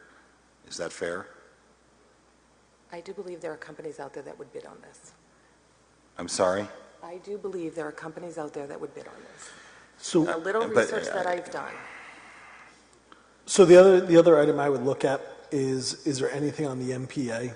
Are there any services off the MPA that might have openings as well as the RFP? Once again, something we should table and look into these things. It's another and avenue. Get back together. We could certainly investigate. I guess my concern is there is no way to guarantee this. There's just no way to be assured. I know you believe that, Jenny. I do. And I know Jen feels very strongly about it.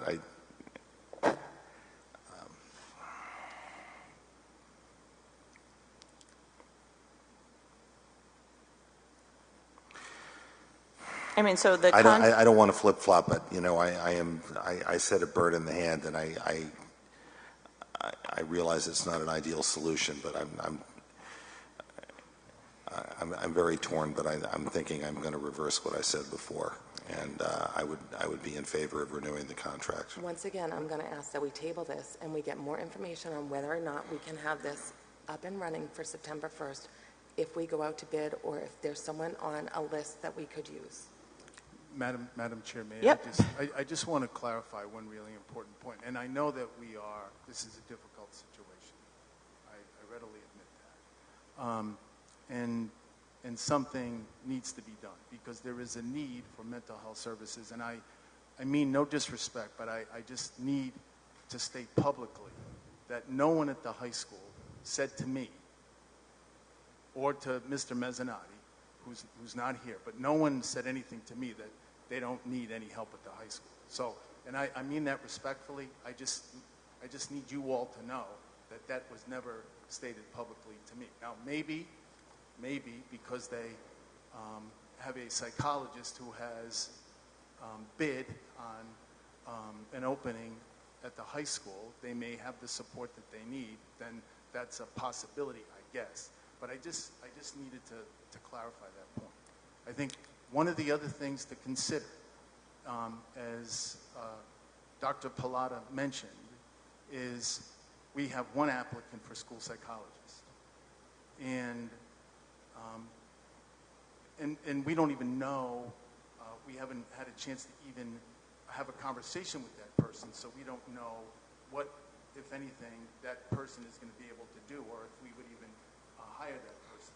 So I do think that one of the possibilities is the suggestion that we consider social workers, because we do have some applicants for social workers.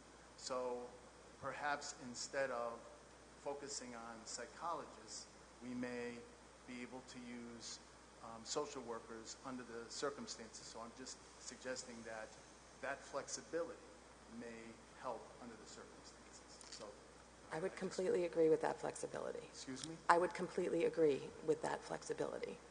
In the meantime, if if we can't answer these questions that everybody has asked, that we table this and we come back at a special meeting and find out if this can be done before we vote on this contract again.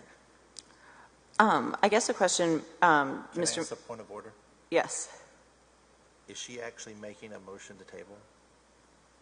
Are you making a motion to table? If I can. Yeah, you yes. can make a motion. I would like to make a All right. motion to table. You'll need a second. I second. Okay, the motion's been, do we vote on that? No, right? You do have to vote on it? Yeah. Yes. Okay, so we don't have discussion, but we do vote. And so I'll call the question. So those who would like to table the contract, please say aye. Okay, I can't see, sorry. It's 3 or 3. All right. Those opposed, please say nay. Okay, motion carries. The contract is tabled. Under this agenda item, so none of the things that you had talked about were officially motioned or voted on, and so we are still, you could do that if you'd like under this one, or we'll just leave it and the administration can do I would what they like need. to make a motion to task the administration with finding out if we can contract services either through a special vendor or what it would take and how long it would take and what the timeline would be to go out to bid. Okay, do you have a second? I'll second that. Okay, discussion?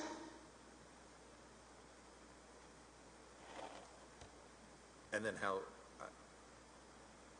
And we have a how do meeting we next have week. a special meeting? How soon do we have to call a special meeting? Is Next it next week. week? I Is would it do 2 it next weeks? week. I would do it next week to move everything forward. I would, Or whenever you can call a special meeting. I think this is, I'll just say I think it's a mistake to go this route. I think we're going to get really delayed. And so that's just all the discussion I have on this item. May I have some clarification on this motion? It is incredibly difficult for me to hear, and I don't, it's not your fault, No, but it's you're like looking this this way and I can't. I just would like a motion on what the timeline, to answer the questions that we all just asked. Yeah, so And let's then have come back and Joni, either did you vote- get that and motion either so that go we out can to read it bid or back? vote on. Okay. Joni, did you get the motion or do we need a cleaner version? Because I want to make sure people understand what they're voting on.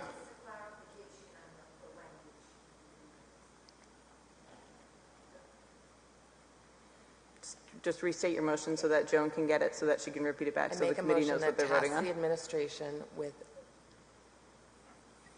coming up with a timeline if we go out to bid, or if there is a preferred vendor to be used. If not, and that comes back as we can't do this, then we vote on the contract.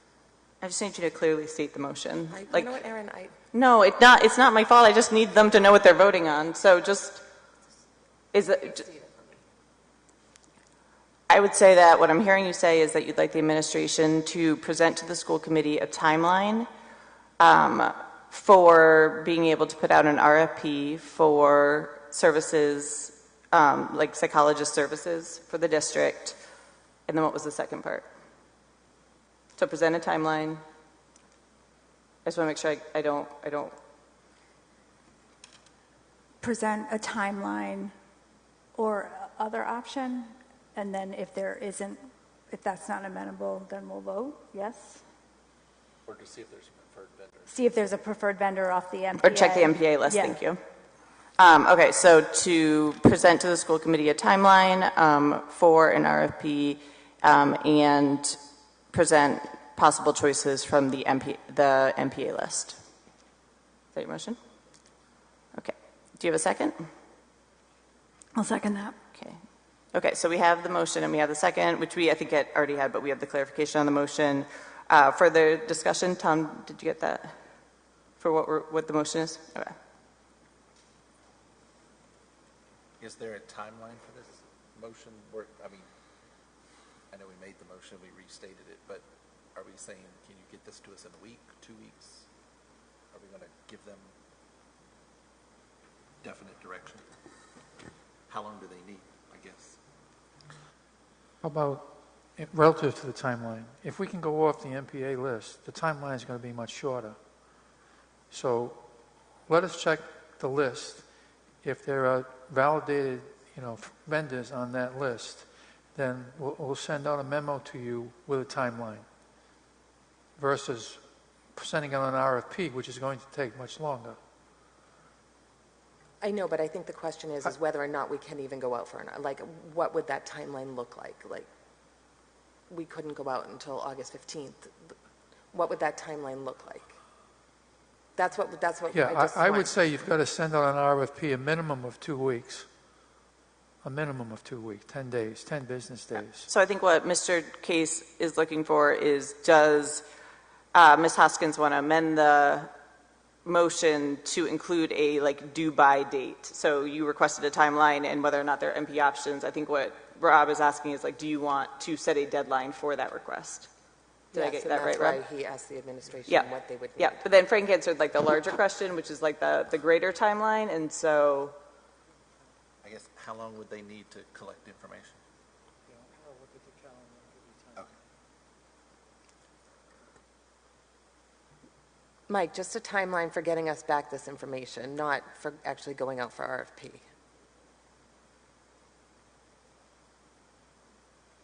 You're looking just to know how long it would take them to get an estimate on how long it would take to put the RFP together. So then we would know when to try to Have a special meeting, yeah. to make a decision, either we go with that timeline or we approve the contract.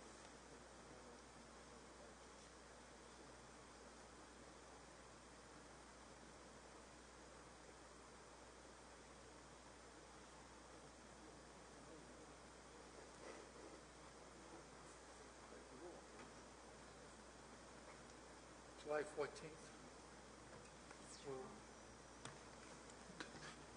The goal is to get the RFP. no, they're asking when you But can he's let us thinking know we if get the RFP there's done by then, so Mike. if they can do that, Mike. that would be- He just told me We would get the RFPs back July 14th. No, so Frank, what they're curious about is that they want to know if, basically they want you to look and report back on the timeline for the MPA and what the timeline process would be, if this is even possible. And so I would say by setting it for, would it a realistic date to get a memo back to the school committee by, I don't know, June 30th, is that reasonable? Just the timeline and if there's MPAs or not the full process. So you're asking by next Friday to let you know if there's anybody off the MPA list? Is that Off the MPA list and what the timeline would be to go out for RFP. So talk to Frank said you could reach out to the new special ed director, reach out to Dr. Duva, just ask, could we get this done by a certain date? Honestly, could you get this information to us for Monday? Yes, I think it's doable to have the conversations. Right. I think having the And then a memo to us that these are the conversations we had, this is what they think the timeline would be, so that we can decide if we have a special meeting, or what we vote on at that special meeting. Yes, I would think by the 30th we can have all these conversations. Could you And do it have- before the 30th?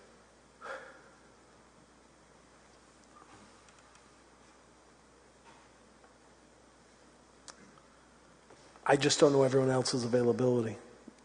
I mean, I don't want to go on record saying yes, and then somebody's not available. By no later than the 30th? That would, obviously, we're going to try and get it done as soon as possible. I just don't want to commit to something I can't deliver. But we can say by no later than the 30th? I would hope so. Okay, so we have a motion on the floor. If you want to put the date in, you need to do an amendment on the motion, or you can just take it on good faith. It's up to you. I'll amend the motion to have the information by no later than June 30th. Okay, so we have an amendment on the floor. Do we have a second? I'll second that. Okay, any discussion on the amended date? Okay, so we are just voting right now on adding the June 30th to the original motion. And so hearing no discussion on that, all those in favor of just adding the June 30th to the original motion, please say aye. Okay, motion carries. So then going back to amendment carries, going back to the original motion. Joni, did you get the amendment on that one? Can you use the microphone? Sorry.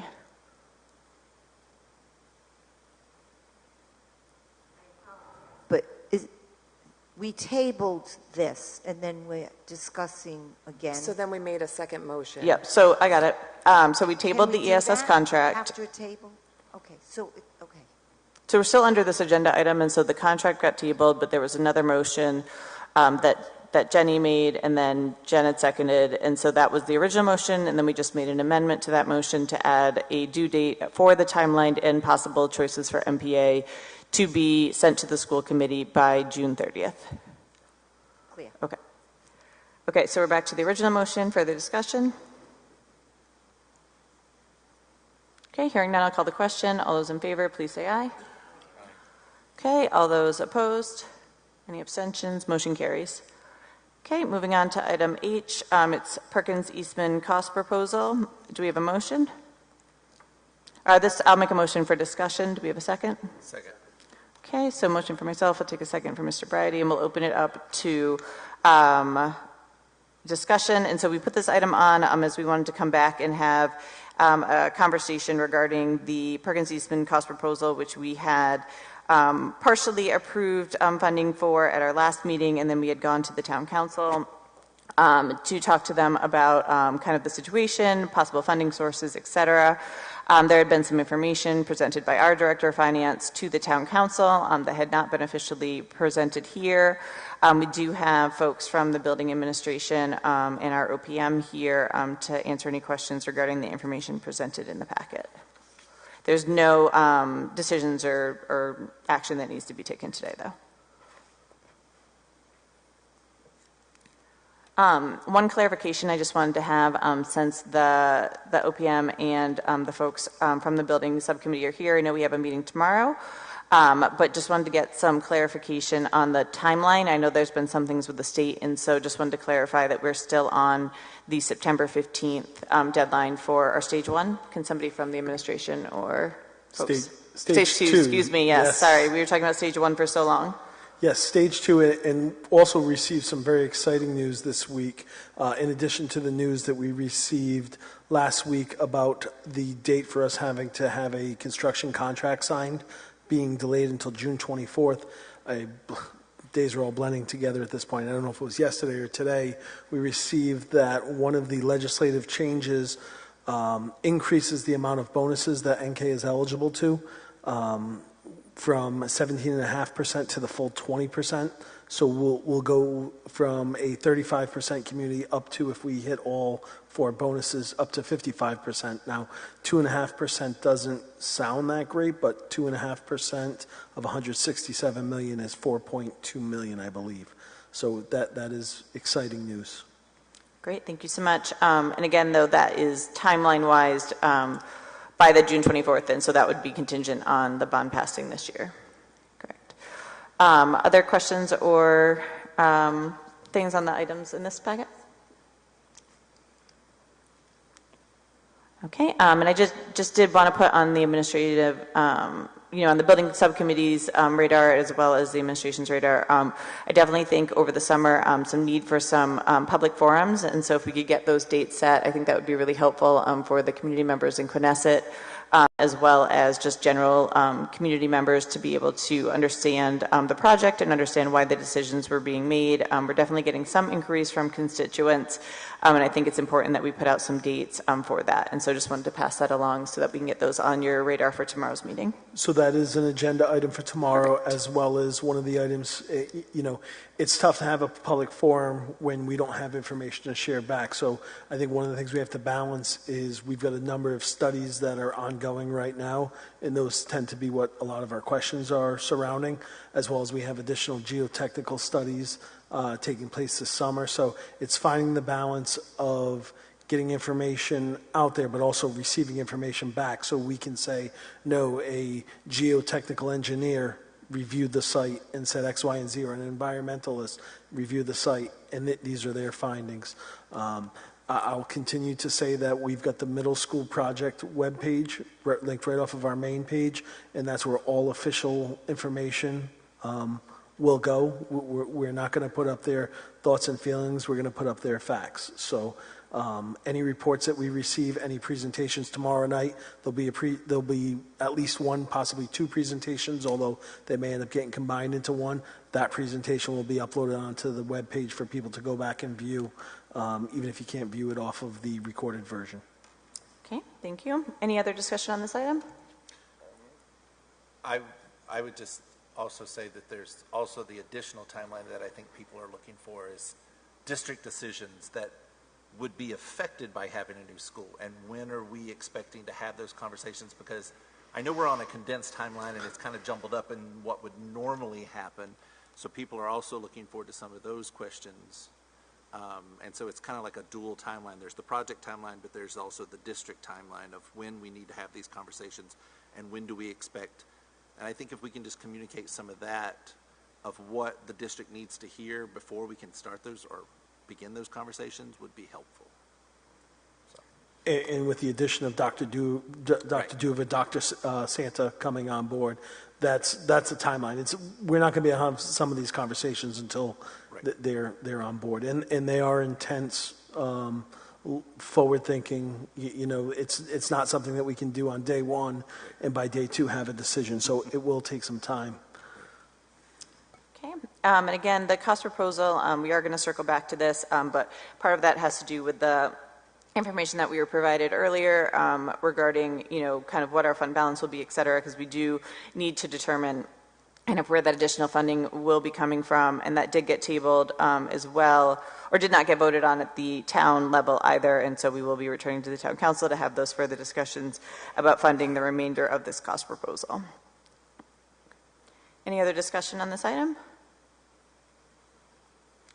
Okay, hearing none, we'll move on to the next item. It's the school committee calendar dates. Do I have a motion for this?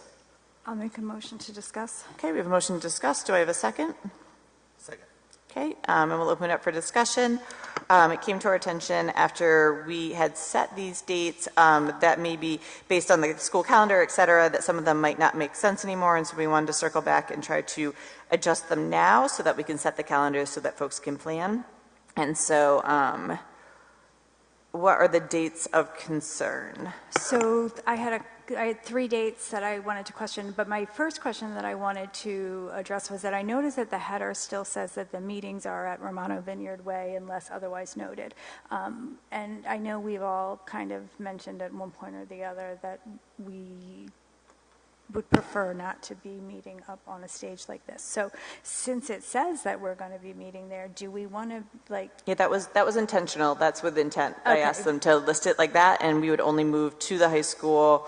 I think we were going to request to reserve the high school as needed, but we would only move it if necessary. Okay, so starting with our August meeting, we will be at Romano Vineyard Way. Okay. Wonderful. Yep, and we'll work with the clerks on that as far as making sure that we have alternates if we need for a space, because that building does have a space capacity. Okay, great. So then the dates that conflict with the actual school calendar are now January 16th, because that is a PD day. And I don't think we typically have meetings on no school days. April 2nd, because that is a PD day. And then April 16th, because that is April vacation. Okay, my computer died, so I can't check. But for the policy, is there a policy that states like if it can't be the whatever Tuesday of the month, then it does X, so we can just pick? Okay, wonderful. I would say first, if Andrew has a conflict. Yes. So first, let's remember what our district attorneys. Do you know if your other school committees that you work with have their dates set yet? As far as days of the week, is it usually fairly consistent? Yes, they are consistent. Usually, I think I'm tied up the second and fourth Tuesdays of the month consistently, and then I reserve the first and third for you folks. Okay. Go ahead, Jen. Did you have? No, that was it. Okay. And so the first meeting that has the conflict is that January 16th. And so kind of would want the school committee's opinion on, are we talking about moving it a day? So are we talking like a Wednesday, or is it something where we want to stick with Tuesdays and push it to that following week? If we do push it for that following week, it would be on the 23rd, January 23rd. And then we don't have another meeting until the 6th, so we would have a week in between on the 30th. But is the 23rd, does that then conflict with what Andrew can't make Yeah, it? that just conflicts with what Mr. Hennessy just said. So in order to have the district attorney present at the meetings, it looks like we would want to pick an alternate day of the week instead of shifting weeks. And so thoughts on what day might make most sense? As long as the town council keeps to their current schedule, if we shifted ours to Monday, like if we kept it in the same week, we shouldn't, if they keep their same pitch, we shouldn't conflict, because they do every other Monday, but right now they're on the off week of us. So as long as they don't change their pitch, if we kept in the same week, we should be fine. Yep, so not that day. Not that day. So I would say the 17th, probably that week, the Wednesday. Does anyone on the school committee know of any conflicts in January 2024 on a Wednesday? Sometimes I'm in my Connecticut office. If I'm Yep. there, there's nothing I can do about it. But I don't know what my schedule will look like in January right now. Yeah, no worries. I completely understand. Any other thoughts? So we could either put it on the 17th and then with the risk of being a committee member down, or we can look at the 18th, which is a Thursday. Any preference?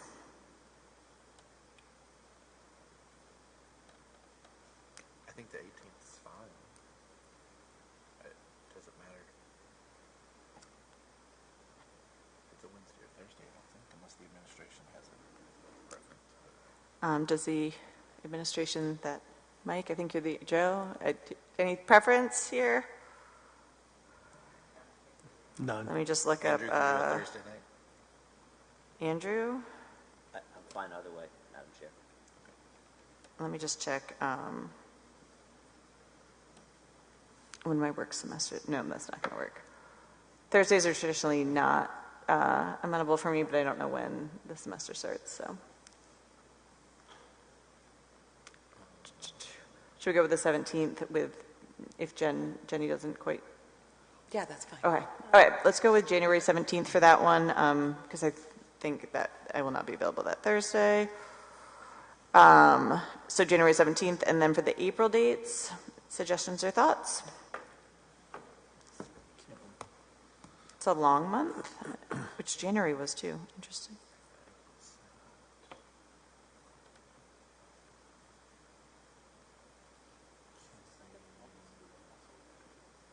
Sorry, say it again, Mike.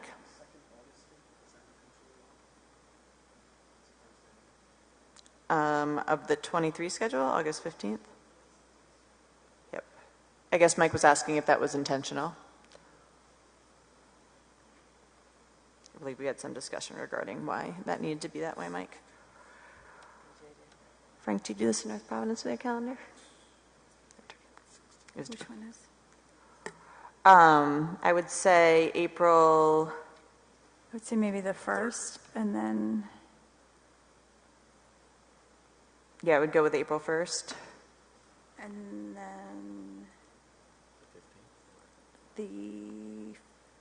gotta skip that whole week of the 16th. The only concern, and this may or may not be valid, because okay, so the school break is going to be the 2nd. I'm just looking for the folks who celebrate Easter, it's that weekend, so but that's fine. Yeah, we could go April 1st, so that Monday. And then, do we want to do the 15th? That whole week is April break.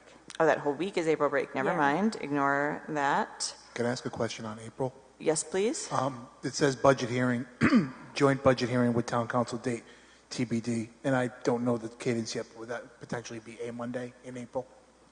Yeah, so the way that that worked this year, although I'm not sure if that was traditional or not, that date was, I don't believe they did it on a Monday. I feel like that was on a I Thursday. thought it was a Wednesday. Yeah. but yeah. I believe they set that date, so that will fluctuate.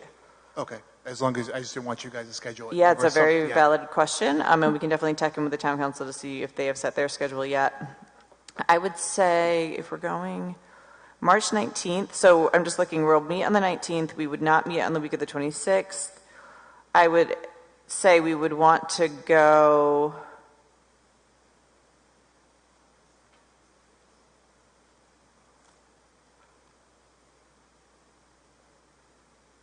I'm just trying to make sure we don't have too much time in between meetings. You know, like if we bump to that late April week, that's possible.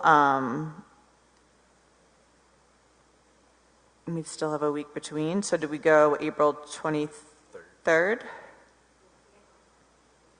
Andrew, would that mess you up? So Yeah. maybe the 24th?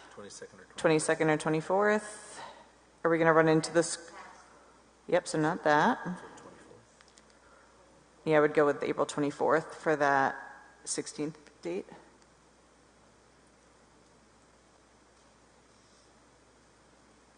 Okay. Whenever we do the calendars, it's a nice reminder of the Open Meeting Act. Okay, so what I have written down on my piece of paper is that the January 16th meeting would become January 17th, that the April 2nd meeting would become April 1st, and the April 16th meeting would become April 24th. I'll second that. Okay.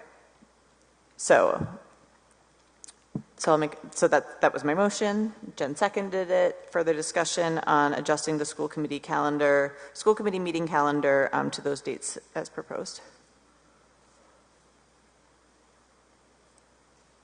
Joni, you good?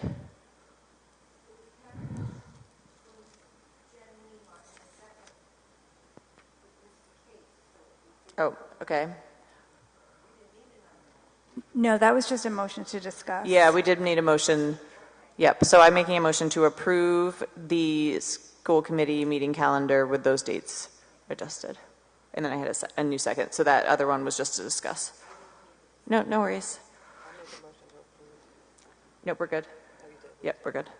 Okay, so we're in discussion right now. Is there any further discussion on this? And I think we should approve these as such. Obviously, if there's any, unbeknownst conflicts that we've had, then we can always, revisit it if we picked a date and we didn't realize that we were negatively impacting something. But otherwise, they will stand and we'll get them posted so that the community members will know. So hearing no further discussion, I'll call the question. All those in favor, please say aye. Aye. Okay, any opposed? Okay, motion carries, and then we'll quadruple check those dates and then go forward from there. Okay, the next item on the agenda is the Barton Gilman Community Survey. And so as we had discussed prior, we are working with Barton Gilman to work to provide training to our staff and community and students, specifically regarding Title IX, but also to the policy that Jen referenced earlier, to make sure that our community understands kind of their role in those policies and also proper mechanisms for reporting, communication, et cetera. And so as part of that process, we are going to have Barton Gilman send out a community survey that they mentioned a couple meetings ago to the community to kind of try to better understand what would be useful in those trainings to make sure that we can make them productive for folks. And I believe, Mr. Hennessy, correct me if I'm wrong, that an email from Dr. Pilata will go out in the next day or two notifying the community of that, and then the actual email with the survey will come from the Barton Gilman group, and that it will be open for a couple of weeks, and it's a very short survey to get some information from the community members. And the goal is to have, obviously, the policy approved before the school year and also the training set up so that we return to school, folks will be able to get those. And so this survey happening over the summer is to inform those fall trainings. Any further discussion on this item? Mr. Hennessy, anything I missed on that one? Nope. Okay. Nope, that was everything. Okay, hearing no discussion, we'll move on to new business. The first item, I'll make a motion to approve the assistant superintendent contract. Do I have a second? Okay, we have a second, and open up discussion, and we'll turn it over to Dr. Pilata. Thank you. Before I make a recommendation to extend Mr. Mitchell's contract, I just want to congratulate Mr. Mitchell on being appointed to the Board of Elementary and Secondary Education. So congratulations, Mr. Mitchell. Job well done. I would recommend to the committee that Mr. Mitchell remain in his current position as Assistant Superintendent until the return of Mr. Mezzanotte, and that Mr. Mitchell will work with Attorney Hennius to work out the extension language in his current contract. Okay, thank you. Further discussion? Okay, hearing none, I'll call the question. All those in favor, please say aye. Okay, any opposed? Okay, motion carries unanimously. Thank you so much to Mr. Mitchell for being willing to stay on with us for a bit longer. The next item on the agenda is senior project discussion on school start time.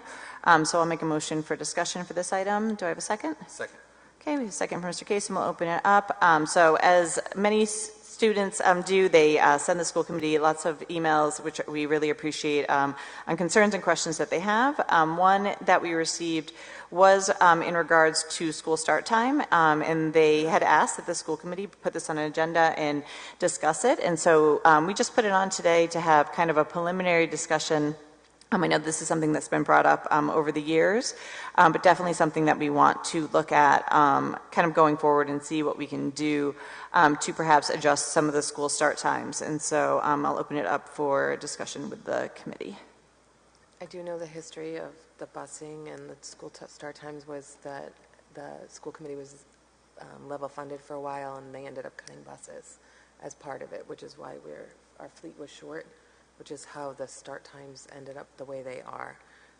I agree that they really should be changed, since the bus comes through my neighborhood for the high school at 6:13. Okay, thank you. Further discussion?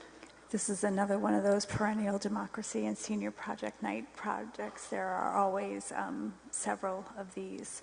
And I know the studies all say that teenagers do not do well in the morning. Having 3 of them living at home with me, I can attest to that. I know that right before I was elected, there was a transportation study done that kind of went through the reasons why it would be challenging to implement. And I'm hoping that with the new middle school, some of those reasons may be alleviated. I don't have any strong feelings on it either way, personally. I do think there are some logistical challenges to be worked out with a change in start time for working parents and with after-school sports and after-school jobs and things like that. So I'll be interested to see, once we do start looking into this, where all of those things fall. But I definitely think that there is strong push from students, high school students, to have the day start later. Okay, thank you. Further discussion? I think it's also important just to kind of point out that we're talking about a later start time, which doesn't translate into a shorter day. I know some of the projects had said, oh, can we cut time out of the schedule? But that time allotment of a day is set by RIDE. That's not set by the school committee, so it's not that we can shorten the day at all. So it would just be a shift. So I think that's an important distinction that we need to clarify to students and to other people who are interested. I do agree. I think the early start time, I know my daughter is up usually at 5:30 trying to get ready and to eat breakfast and everything before the bus comes early. So it is extremely early, and I agree it should be looked at. Yeah. So. Okay, further discussion?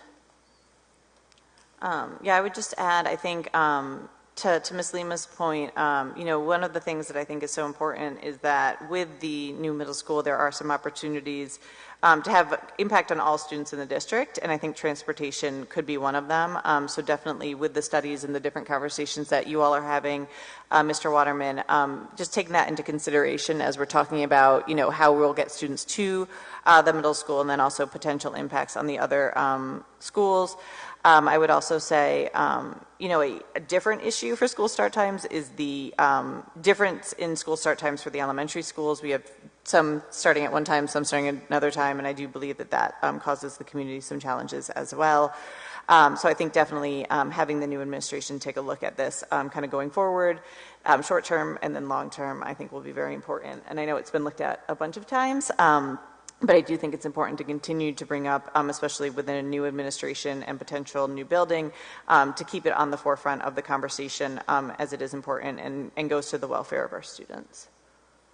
So I don't think any action other than, making sure that it's on the new administration's radar and then also kind of incorporated into the transportation conversations that we're having for the new school, unless the committee feels otherwise. Great. And again, we very much appreciate when students bring us things that they're very passionate about and are always happy to oblige and have conversations with the committee regarding them and work through it with the administration to see what we can do. So thank you to the student that did this for their project, and we wish them the best of their luck in their future endeavors.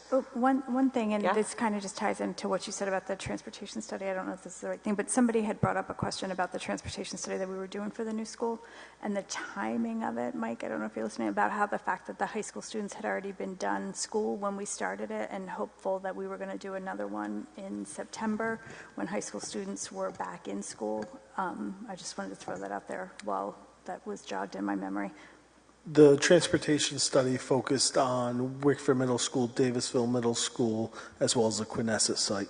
Just in terms of general traffic on the road, though, I think was what their line of thinking was, because the high school students were no longer like driving to the high school at that time. So the times when the study was done, they would have already been on site. Okay, perfect. Thank you. Okay, hearing no other discussion on that, we'll move on to item C, which is the NEA-NK teacher contract. Do we have a motion? I'd like to make a motion that we approve the contract that was agreed upon in Thursday's session last week and ratified by the NEA-NK chapter last evening. I'll second it. Okay, so we have a motion and a second. And so any discussion?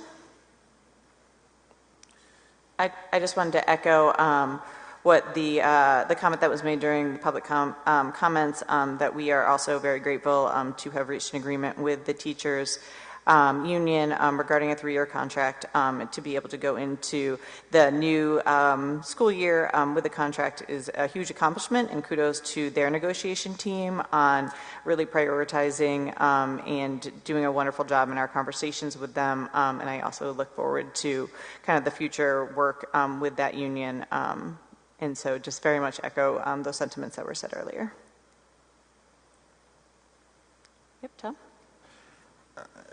I'm going to echo what you had to say. I think back a year ago when I started attending these meetings and walking in and seeing a sea of people dressed in red T-shirts and getting a sense that there was some serious discontent. That was not present this spring. We have met on multiple occasions, and this is a discussion that is somewhat by definition adversarial. It is management versus labor. But it was professional. It was well led by members of the NEA and K bargaining unit. And I want to give a lot of credit to Dr. Earl, who has a great grip on both sides of labor negotiations and was a spearhead along with Dr. Pilata and Mr. Waterman and also to Mr. Hennius, who did a lot of work to get us information and move this thing forward. I don't think anybody feels like this is a perfect contract, but I do think it's a good contract, and it was achieved with a fair amount of harmony, and so I'm going to urge the committee to approve it. Okay, thank you. Further discussion? This is my second contract negotiation since I've been on the school committee. Blessedly, I have not been on the negotiating team either time, but I just can attest to what everybody else has said, that the tenor and tone of the negotiations has been different this time, and I just really want to thank everybody who has played a part in that, and I'm hopeful that this is the way it's going to be moving forward, and I'm really appreciative of all the work that everybody's put in to make this happen. Okay, any further discussion? While we're talking about teachers, I would like to congratulate them on finishing the school year. Very exciting for them on the last day of school, so I hope they enjoy their summers. Any other conversation on this item? If not, I'll call the question. Okay, all those in favor of approving the contract for the NEA-NK, please say aye. Aye. Okay, any opposed? Any abstention? Motion carries unanimously. Okay, correspondence, Ms. Lima? On 6-6, Robert Jones regarding agenda comments. 6-9, Ella Schmitz regarding reducing senior credit requirement. 6-9, Karen Martone regarding fund balance. 6-9, Matt McCoy, RI General Assembly status of bond legislation for NK. 6-15, Glenna Stoltzberg, middle school project, architect fees, bonds to be floated. 6-16, Robert Jones, agenda comments. 6-18, Marianne Guertin, residency question. 6-20, Berta Tutt, effective school solutions. 6-20, Pampanero subcommittee meetings. 6-20, Molly Stanley, effective school solutions at NK High School. 6-20, Robert Jones, Star Renaissance Order. 6-20, Robert Jones, financial items on an agenda and related issue. That's it. Okay, thank you. And then under the reports, we had already moved the policy subcommittee report up.